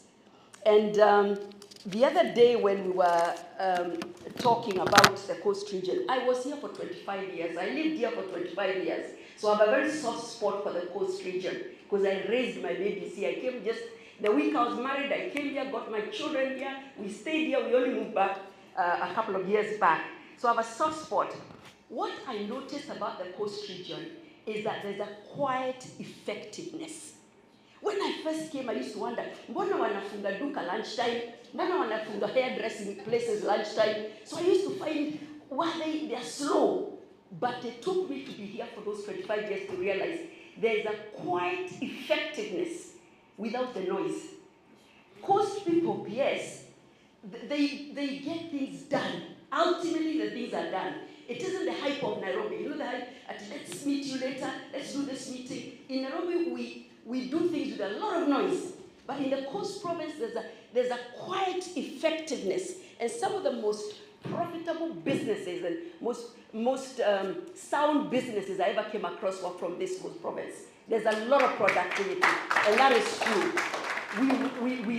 They were companies. There wasn't much noise, but the productivity is there. It's like a silent productivity without the noise, and serious enterprises in this Coast region. So over those years, my mind changed, and I began to see and value the business people and entrepreneurs and investors from this region. But at the same time, I believe that some of the most unexploited investment opportunities are in this region of the Coast. I believe they are, and they need to be tapped, and they need to be exploited. And I think that's why we're here to have this conversation. I think sometimes in the Coast there's a focus on a few areas, yet there's potential to spread out and diversify into several other areas. So that's a challenge, and I know we'll work together towards that. It's time to give you the focus and the attention you need as a Coast province in terms of the investments. Now, I listened to the lady, Sahale Bawazir, and the gentleman, Mr. Emmanuel, and I was encouraged, yes, because it shows that the bodies, the organs in the Coast province that are promoting investments, there's an intentional, solid structure. They may have the challenges, but you can tell from the way both of them spoke, there is a definite, clear, and intentional structure, a strategy for how they want to attract investments and build them and move them forward. And then when you look at our team in Nairobi, let's say call it the national team, I am, what word shall I use? I honor and respect brilliance. And I always tell my PS and my CS, they are among some of the most brilliant minds I have come across. And I always also talk to my CEO, because and Nora and the other CEOs who are not here today, or EPZ says, And I look at them and I tell them, suddenly this space has got some of the most brilliant minds we have in Kenya that are in charge of this sector. So in terms of ideas, in terms of passion, in terms of commitment, it is there. So when I look at the coast team and the organs doing this and our national team, all I can see is a dynamic power team. And as we continue these conversations together and the dialogue together, we can only succeed, we cannot fail. What I've noticed with our team, and I saw it with these two persons when they spoke, is that what we call the investor's mindset. There's an investor's mindset. They know where the need is, they know how to unlock it, they know the how. My PS knows the how. He took us for a retreat another day and took us through the how is this going to happen? How are we going to get the 10 billion at the end of the day, the target for the year? So I honor that, and I'm encouraged by that, and I'm confident with that we're going to get the targets that we're intending to get. Ken Invest, newly rebranded, innovative, visible. Suddenly, you're seeing Ken Invest. When I was appointed for Ken Invest, I actually first asked, who is Ken Invest? And it's not because I'm not a reader, because I'm a lawyer by profession, 37 years, but it was such a quiet, invisible organ that wasn't really speaking or fulfilling its mandate. Suddenly there's a visibility, there's innovation, there's new products. You heard about the youth initiative, the women's initiative, Wekeza Dada. There is a momentum, an attention, an attentiveness from Ken Invest. Suddenly there's Ken Invest is rising up to fulfill the mandate it has had throughout. We're in the middle of doing some legislation review in terms of the act, the act of parliament that governs us, to build capacity within Ken Invest so that we may serve you better and be more effective in doing what we've been speaking about today. So that's good news to that extent. I think I agree with the gentleman, Emmanuel. I think he spoke about quarterly, having these meetings more often, deliberately so, and having an agenda. What are we coming to discuss in this quarter? What are the milestones for the last quarter? What did we achieve after speaking here today? We need to see that and then move on to the next. And then coming up with, Peter spoke of very practical problems. You know, problems, you can see the real problems. They are not just the kujifanyia, the problem is real kabisa. So we must offer practical solutions, not just word of mouth. When we give you theoretical answers, it has to be practical. It has to actually unlock that challenge and move us forward. And I believe that's possible. When I talk of unexploited, the other day when I was watching Nancy Karigido's candidature, when she was the UAU-backed candidate for the International Maritime Organization, and I asked my sons, I have young sons of like in their late 20s and early 30s, and they always educate me about world affairs. And they were, so I was asking, I wonder why Auntie Nancy didn't make it. My sons were telling me, Mommy, when you compare the other nations of the world, Panama, their blue economy and their maritime issues are so far ahead than Kenya, that quite honestly, when you look at a candidate place like that, you would see the obvious reason why they would choose somebody from another nation.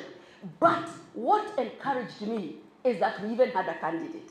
That we even had a candidate in that sector, where you can't say the African nations have grown very much. So it is encouraging, because another time round, Nancy Karigido will get in. And we can say in between that period, I'm sure there will be a heightening and a more attention on the maritime and blue economy sector in Kenya to bring it to the level it needs to come to. So as I wind up my comments before the CS comes up, finally I want to talk about Ken Invest is open. Not only do we read, we hear and we respond. Sisi, we are the active part of the government, okay? June told you the truth about the government not having Baskio, but it can invest. And at MITI Industry, Ministry of Investments, we listen, we read, and we respond. That is our mandate, and that's what we want to do, and make sure we fulfill. Thank you, June, for telling the audience about the NIC. The fact that the president of this new regime decided to operationalize the NIC, the National Investment Council, which had been lying dormant for 14 years, shows you the seriousness with which this new government is taking investments. Because that's the apex body, as June said, that now oversees investments in the land. We come up with bottlenecks. What are the challenges? What are the issues? What are investors complaining about? Why are they going to Uganda? Why are they going to Tanzania? Why are they going to Burundi? We come up with solutions. And the president heading that, because in any country, a president is supposed to be the greatest promoter of investments. And ours is taking up that role, and we're encouraged by that. So finally, the young lady spoke at the back about certain kind of investments, and June answered correctly about, let's look at what's adding value to Kenya. I often talk about, when I was in the US and we were talking about investments in Kenya, one gentleman there, I think he's from Ghana, challenged me, and he said, in Kenya, you often bring in vulture investors. You know the difference between a venturer is somebody who takes risks on you. He comes to Kenya, he sees that mandamano and everything, but he still takes a risk and invests in our country, adds value, job creation, revenue, skills, technical skills are transported, environment is sustained. But a vulture is the one who insists on incentives. The incentives become so much that at the end of the day, when you look at the return into Kenya and the incentives we've given them, that's a vulture. Seriously, that's a vulture. And a vulture takes advantage of a country at its weakest place. Because when Kenya is economically weak, you get investors offering us billions. Then we take them, not realizing what they would take in return to cripple us, because they will take more than they gave us. So I like that stand June took. Like, we need to ask ourselves, is it actually brand? Is it buying Kenya, building Kenya? Is it adding value to Kenya? And be balanced as we welcome and promote investors. So thank you very much for listening to me. And I think, June, should I invite the PS? Yes, it is my honor to invite this gentleman, who I have a lot of respect for. He's a brilliant, brilliant mind. He is in charge of the State Department for Investment Promotion. That's CanInvest, KDC, Kenya Development Corporation, the CESA, Special Economic Zone Authority, and the Economic Processing Zone Authority. He fathers us. He takes care of us. He speaks to us. He promotes us. He encourages us and gives us the confidence and the motivation to keep serving and to doing what we need to do. So it's my pleasure right now to welcome our very able PS, Abubakar Hassan. Thank you, Chair. Extending into the world. Will great ventures lead to new frontiers? Beating new paths off the beaten trails. Where industry meets opportunity. This is the cradle of human enterprise.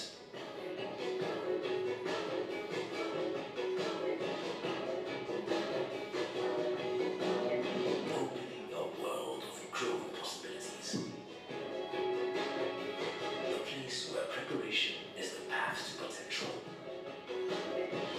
And magic is just footsteps away.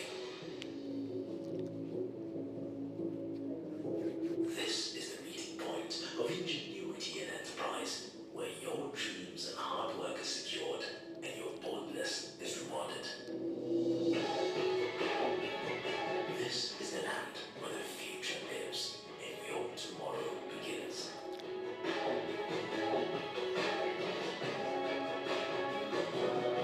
Lead Kenya. Invest in Kenya. Thank you very much, Chairman of Kenya Investment Authority, for the kind words. You forgot to say that I'm also a PS from the Coast Region.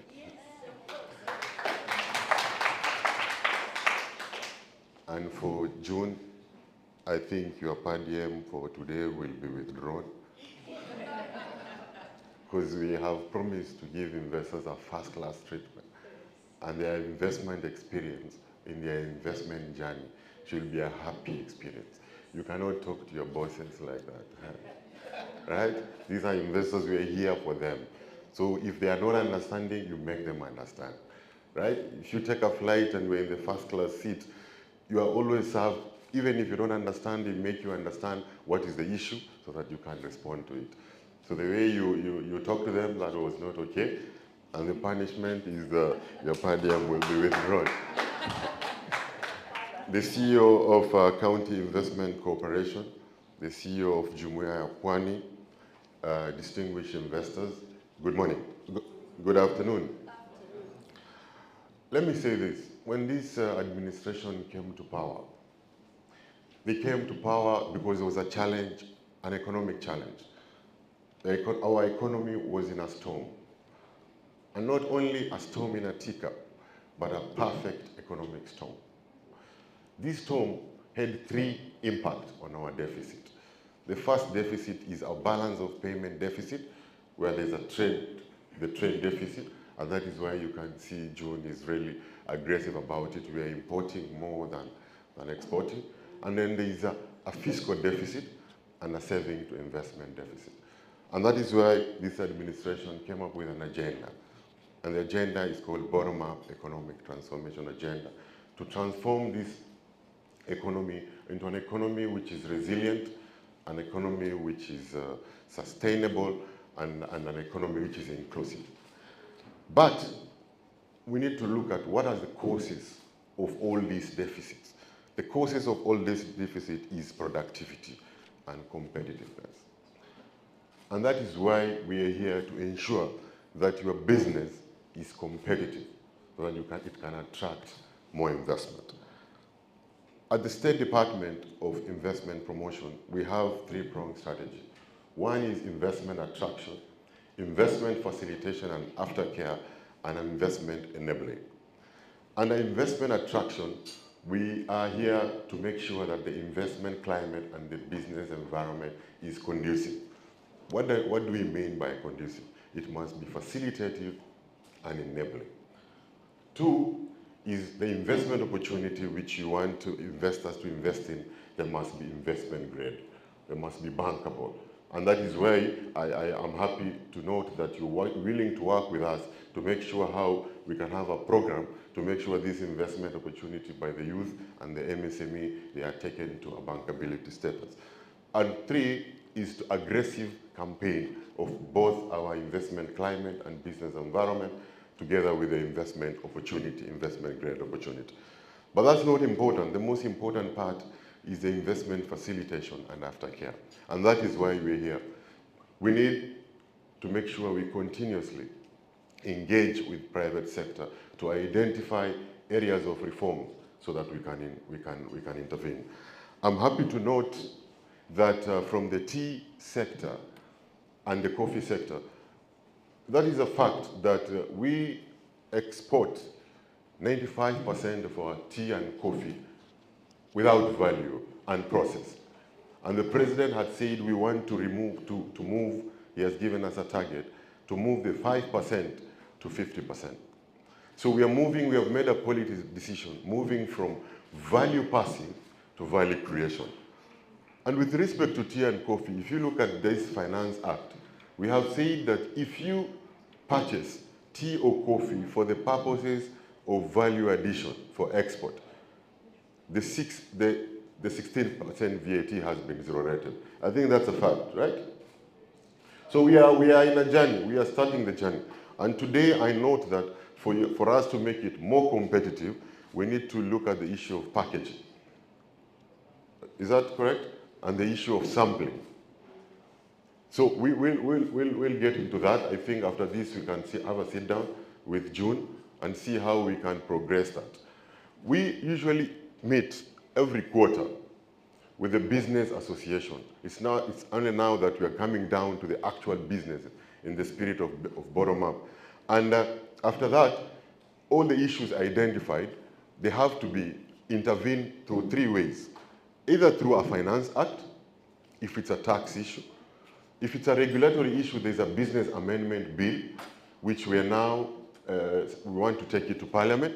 So if there are any regulatory issues you think needs to be captured so that we can make your doing of business eased, please be part of that. June, you can share with them the business amendment bill.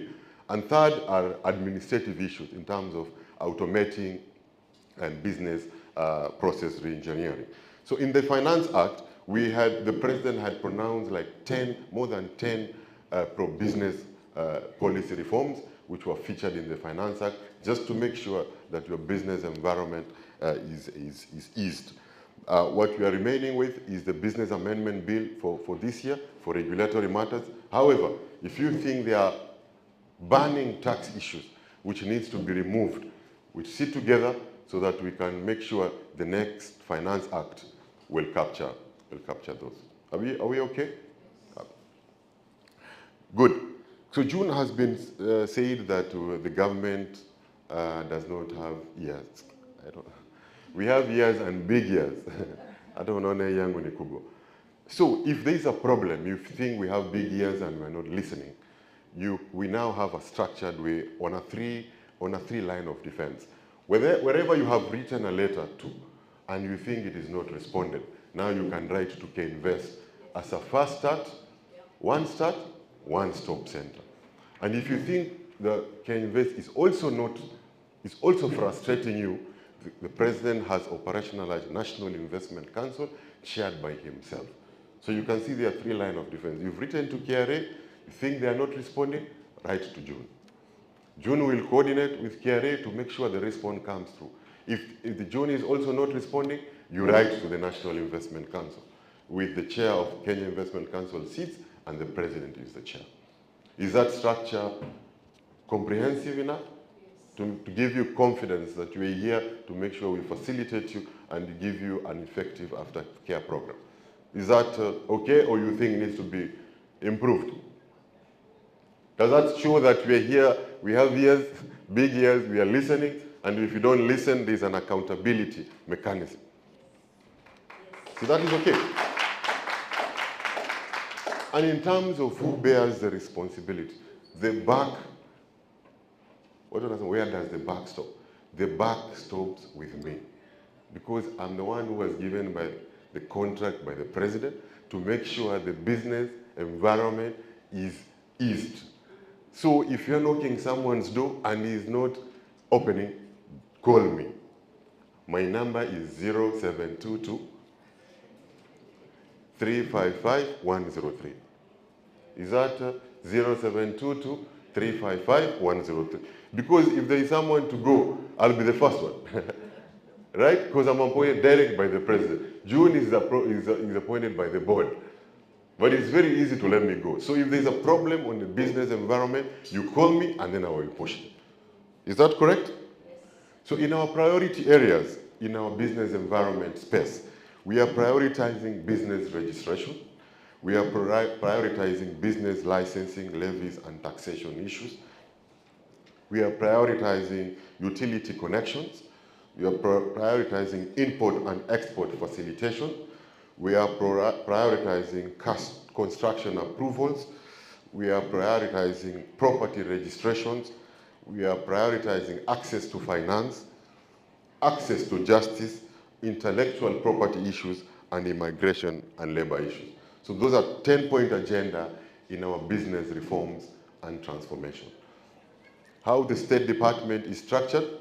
It is structured with 5 units. One is the Kenya Investment Authority, Kenya Development Bank, which they will help you with money, export processing zones, special economic zones, and business reform and transformation.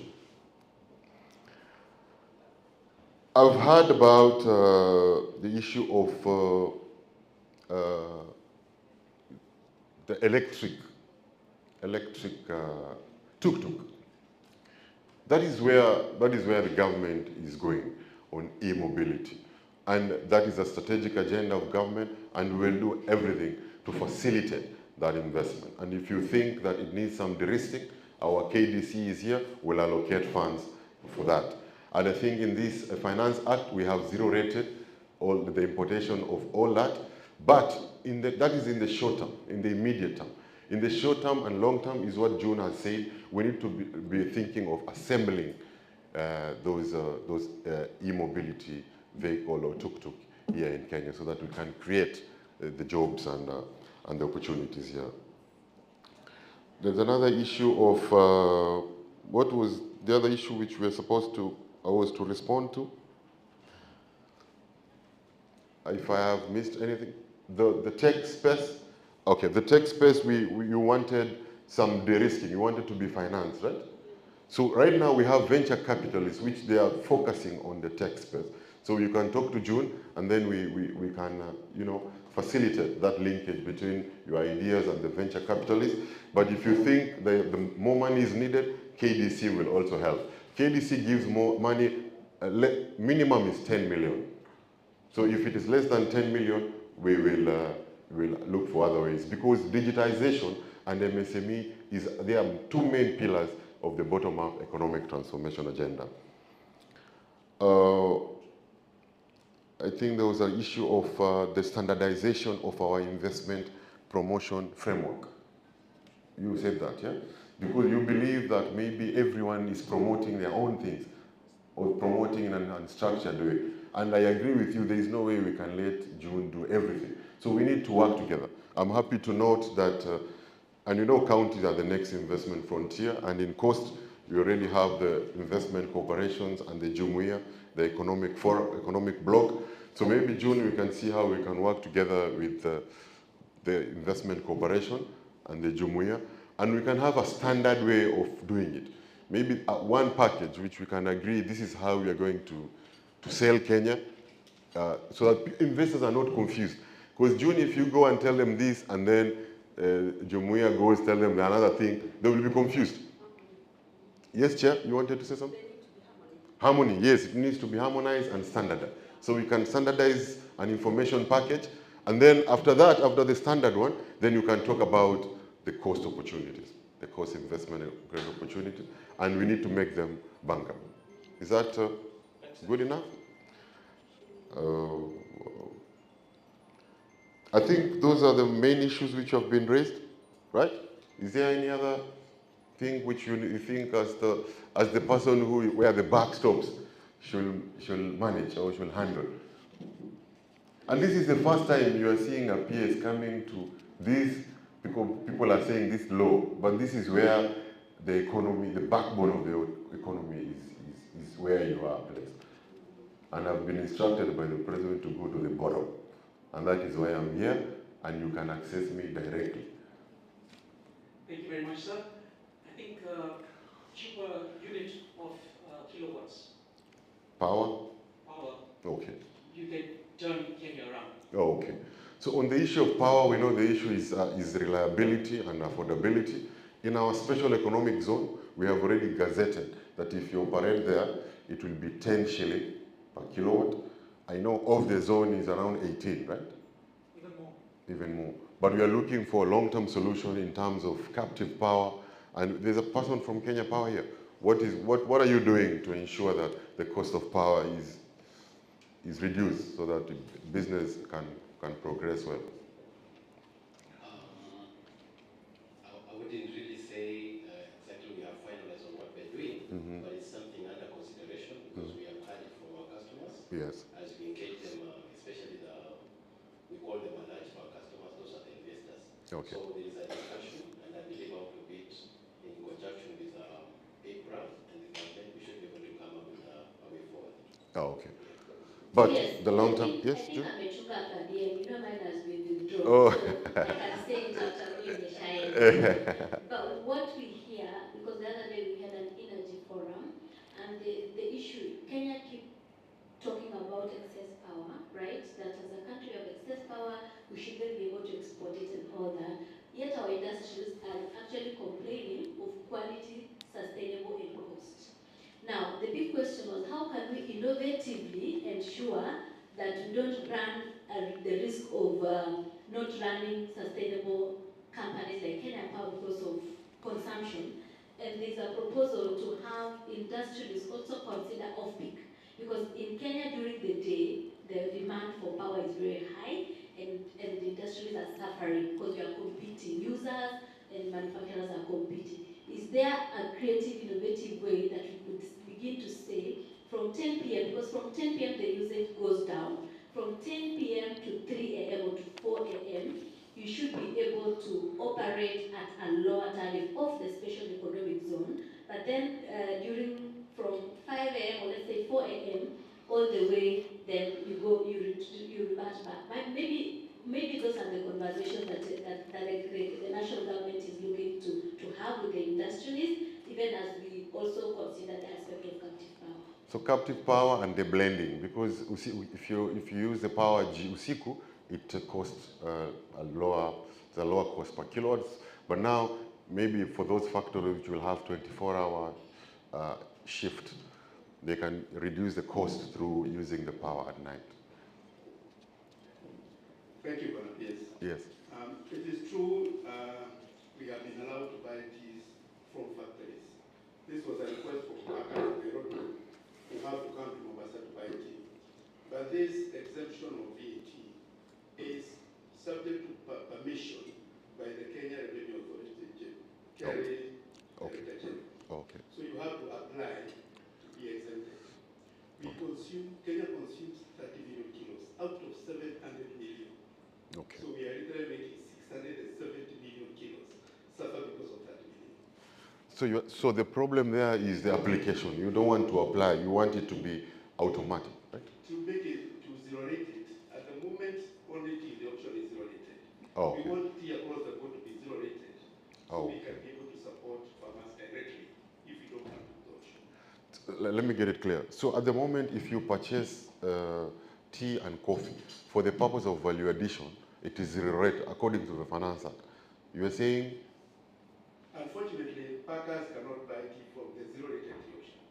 Okay. They have to buy from a buyer or from the factories and pay VAT 16% upfront, which you should claim upon proof of export.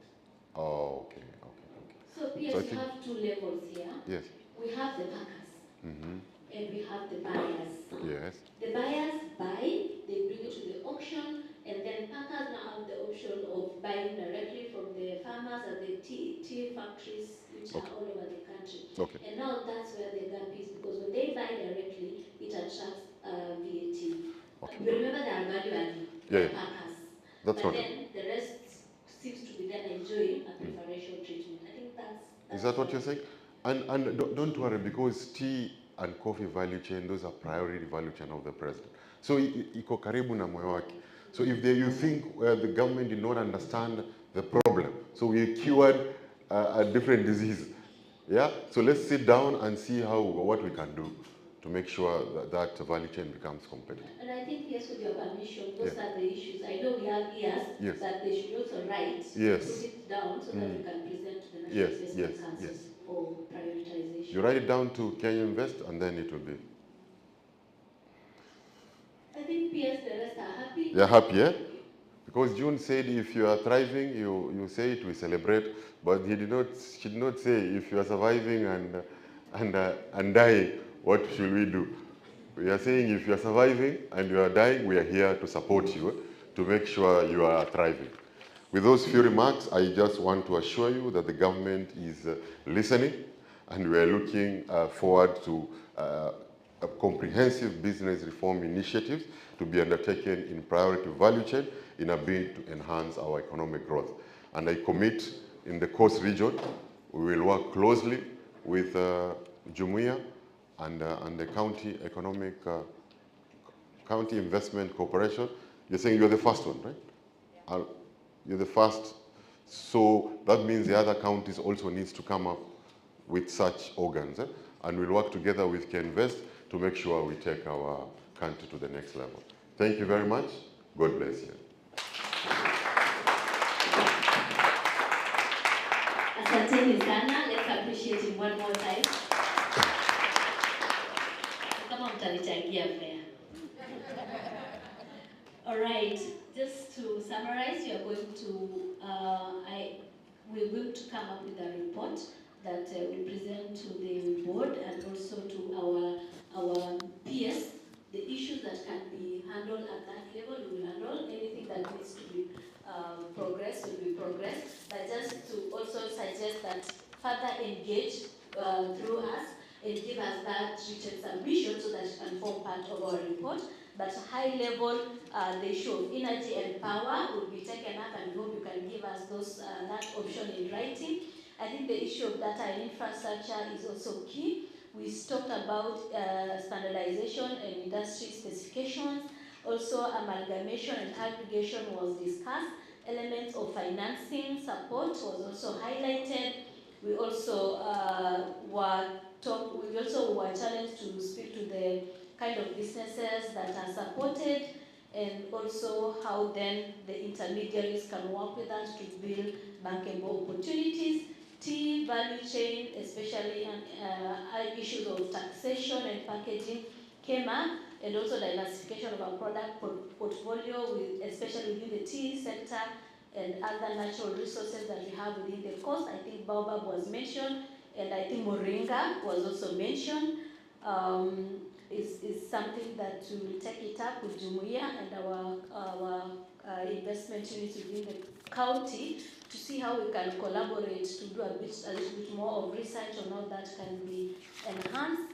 I think and also how then we can work together with Jumuiya and the rest of the county investment units to ensure that we have a more structured approach to investment promotion. Those are the issues that we seem to have picked, and the young people investment, how they can grow their investment idea to the next level. And we had our sister down there asking whether we are willing to enroll her to be able to push our investment. So thank you very much. Before I close, I'd like to recognize the presence of Maureen from Huawei. Maureen, do you want to say hi? I know she was coming for Vijana to invest, but you can just say hi. Kerry, I'll give you 1 minute as we close. So, good afternoon, ladies and gentlemen, all protocols observed. Yes, just to say hi. It's a pleasure to be here today, and I was actually coming for Vijana to invest, but one of the things is that we want to see how we can partner also with WITI and also Can Invest to see how we can support. I come from at Huawei Technologies, the famous one known for phones, but we do more than just phones. But ideally, we want to see how we can partner in supporting even on the digital aspect, and see how we can also help to promote, especially on the outside Kenya, in probably the spaces that we shall collaborate in. So I'm happy to be here, and I'm happy to see also investors and their concerns. And those are some of the things that we call opportunities for us in terms of collaboration and how we can support, especially being a global company. So thank you, and have a good day. Thank you, Maureen. Kerry, as we close, Kerry.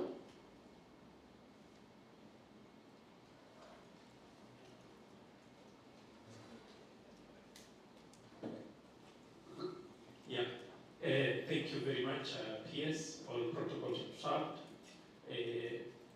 Kenya Revenue Authority is actually joined at the hip with Can Invest, and that's why we have the one-stop shop that we talked about in Nairobi.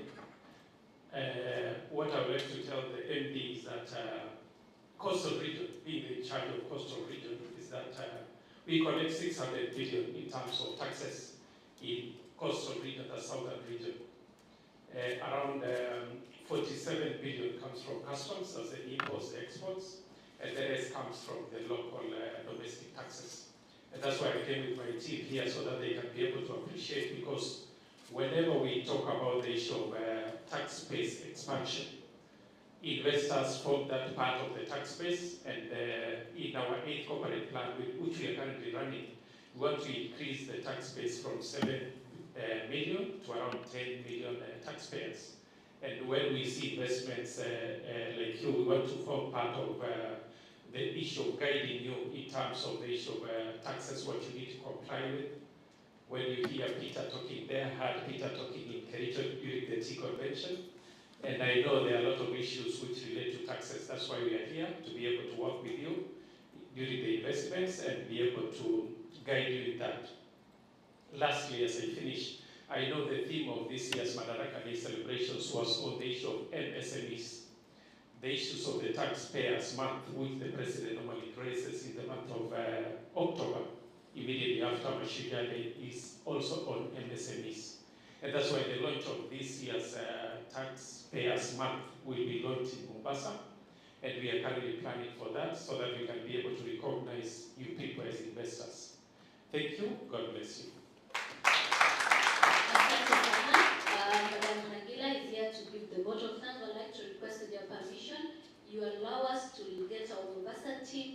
all of us in one WhatsApp group so that you have a channel to communicate instantly whenever you need to reach us. And we hope towards the end of this year we'll have gone through all our other economic blocks and we'll be able to have a major roundtable with His Excellency the President so that at least he's able to see where we've come from, what it is that the progress that we've made. So I hope we'll be able to allow our team to put you in that WhatsApp group so that you can work together as one family. So Nangila from KenInvest can give the vote of thanks. Thank you so much. You have a tab on your, I'm seeing some of the people have won. They're asking you, ask me why I love Kenya. I'd probably ask why one person loves Kenya, but go thinking about it. Bwana Pierce, thank you so much for gracing us with your presence for this investor breakfast and lunch meeting. Our chair and our MD, thank you so much for making this happen. We know that there's more to come. To our stakeholders within the national and the county government, the DG of KDC in absentia, the CEO of Jumuiya County Zapwani, the CEO Mombasa Investment Corporation, please pass our regards to the governor. Thank you so much for gracing us also with your presence. And we indeed will go Coast Kenya. Thank you. And most importantly to you, our investors, thank you so much for making time with us and just engaging with us so that we don't have a conversation with ourselves. And in closing, we would like to encourage those of you who have not yet registered with us to register with Kenya Investment Authority so that we can facilitate you better. Thank you so much and have a lovely weekend. Thank you, Nangila. We will be starting with the order of prayer. Allow us to close with the order of prayer being moved by our chair. But let me request you to really appreciate each other for making this day happen. So Nangila, if you can pass the microphone to the chair and we can all be upstanding for all of prayer. Let's just thank God for this time. Precious Father, thank you for bringing us together. Thank you for the conversation, the dialogue, the tears, even the challenges you have brought forth, Lord, because we know that everything has a solution. So we want to commit this forum to you going forward, even as often as we shall be meeting. We want to pray for energy, insight, understanding, that even as we go forward, we'll be able to come together and really, really find solutions to these situations and make our investments grow.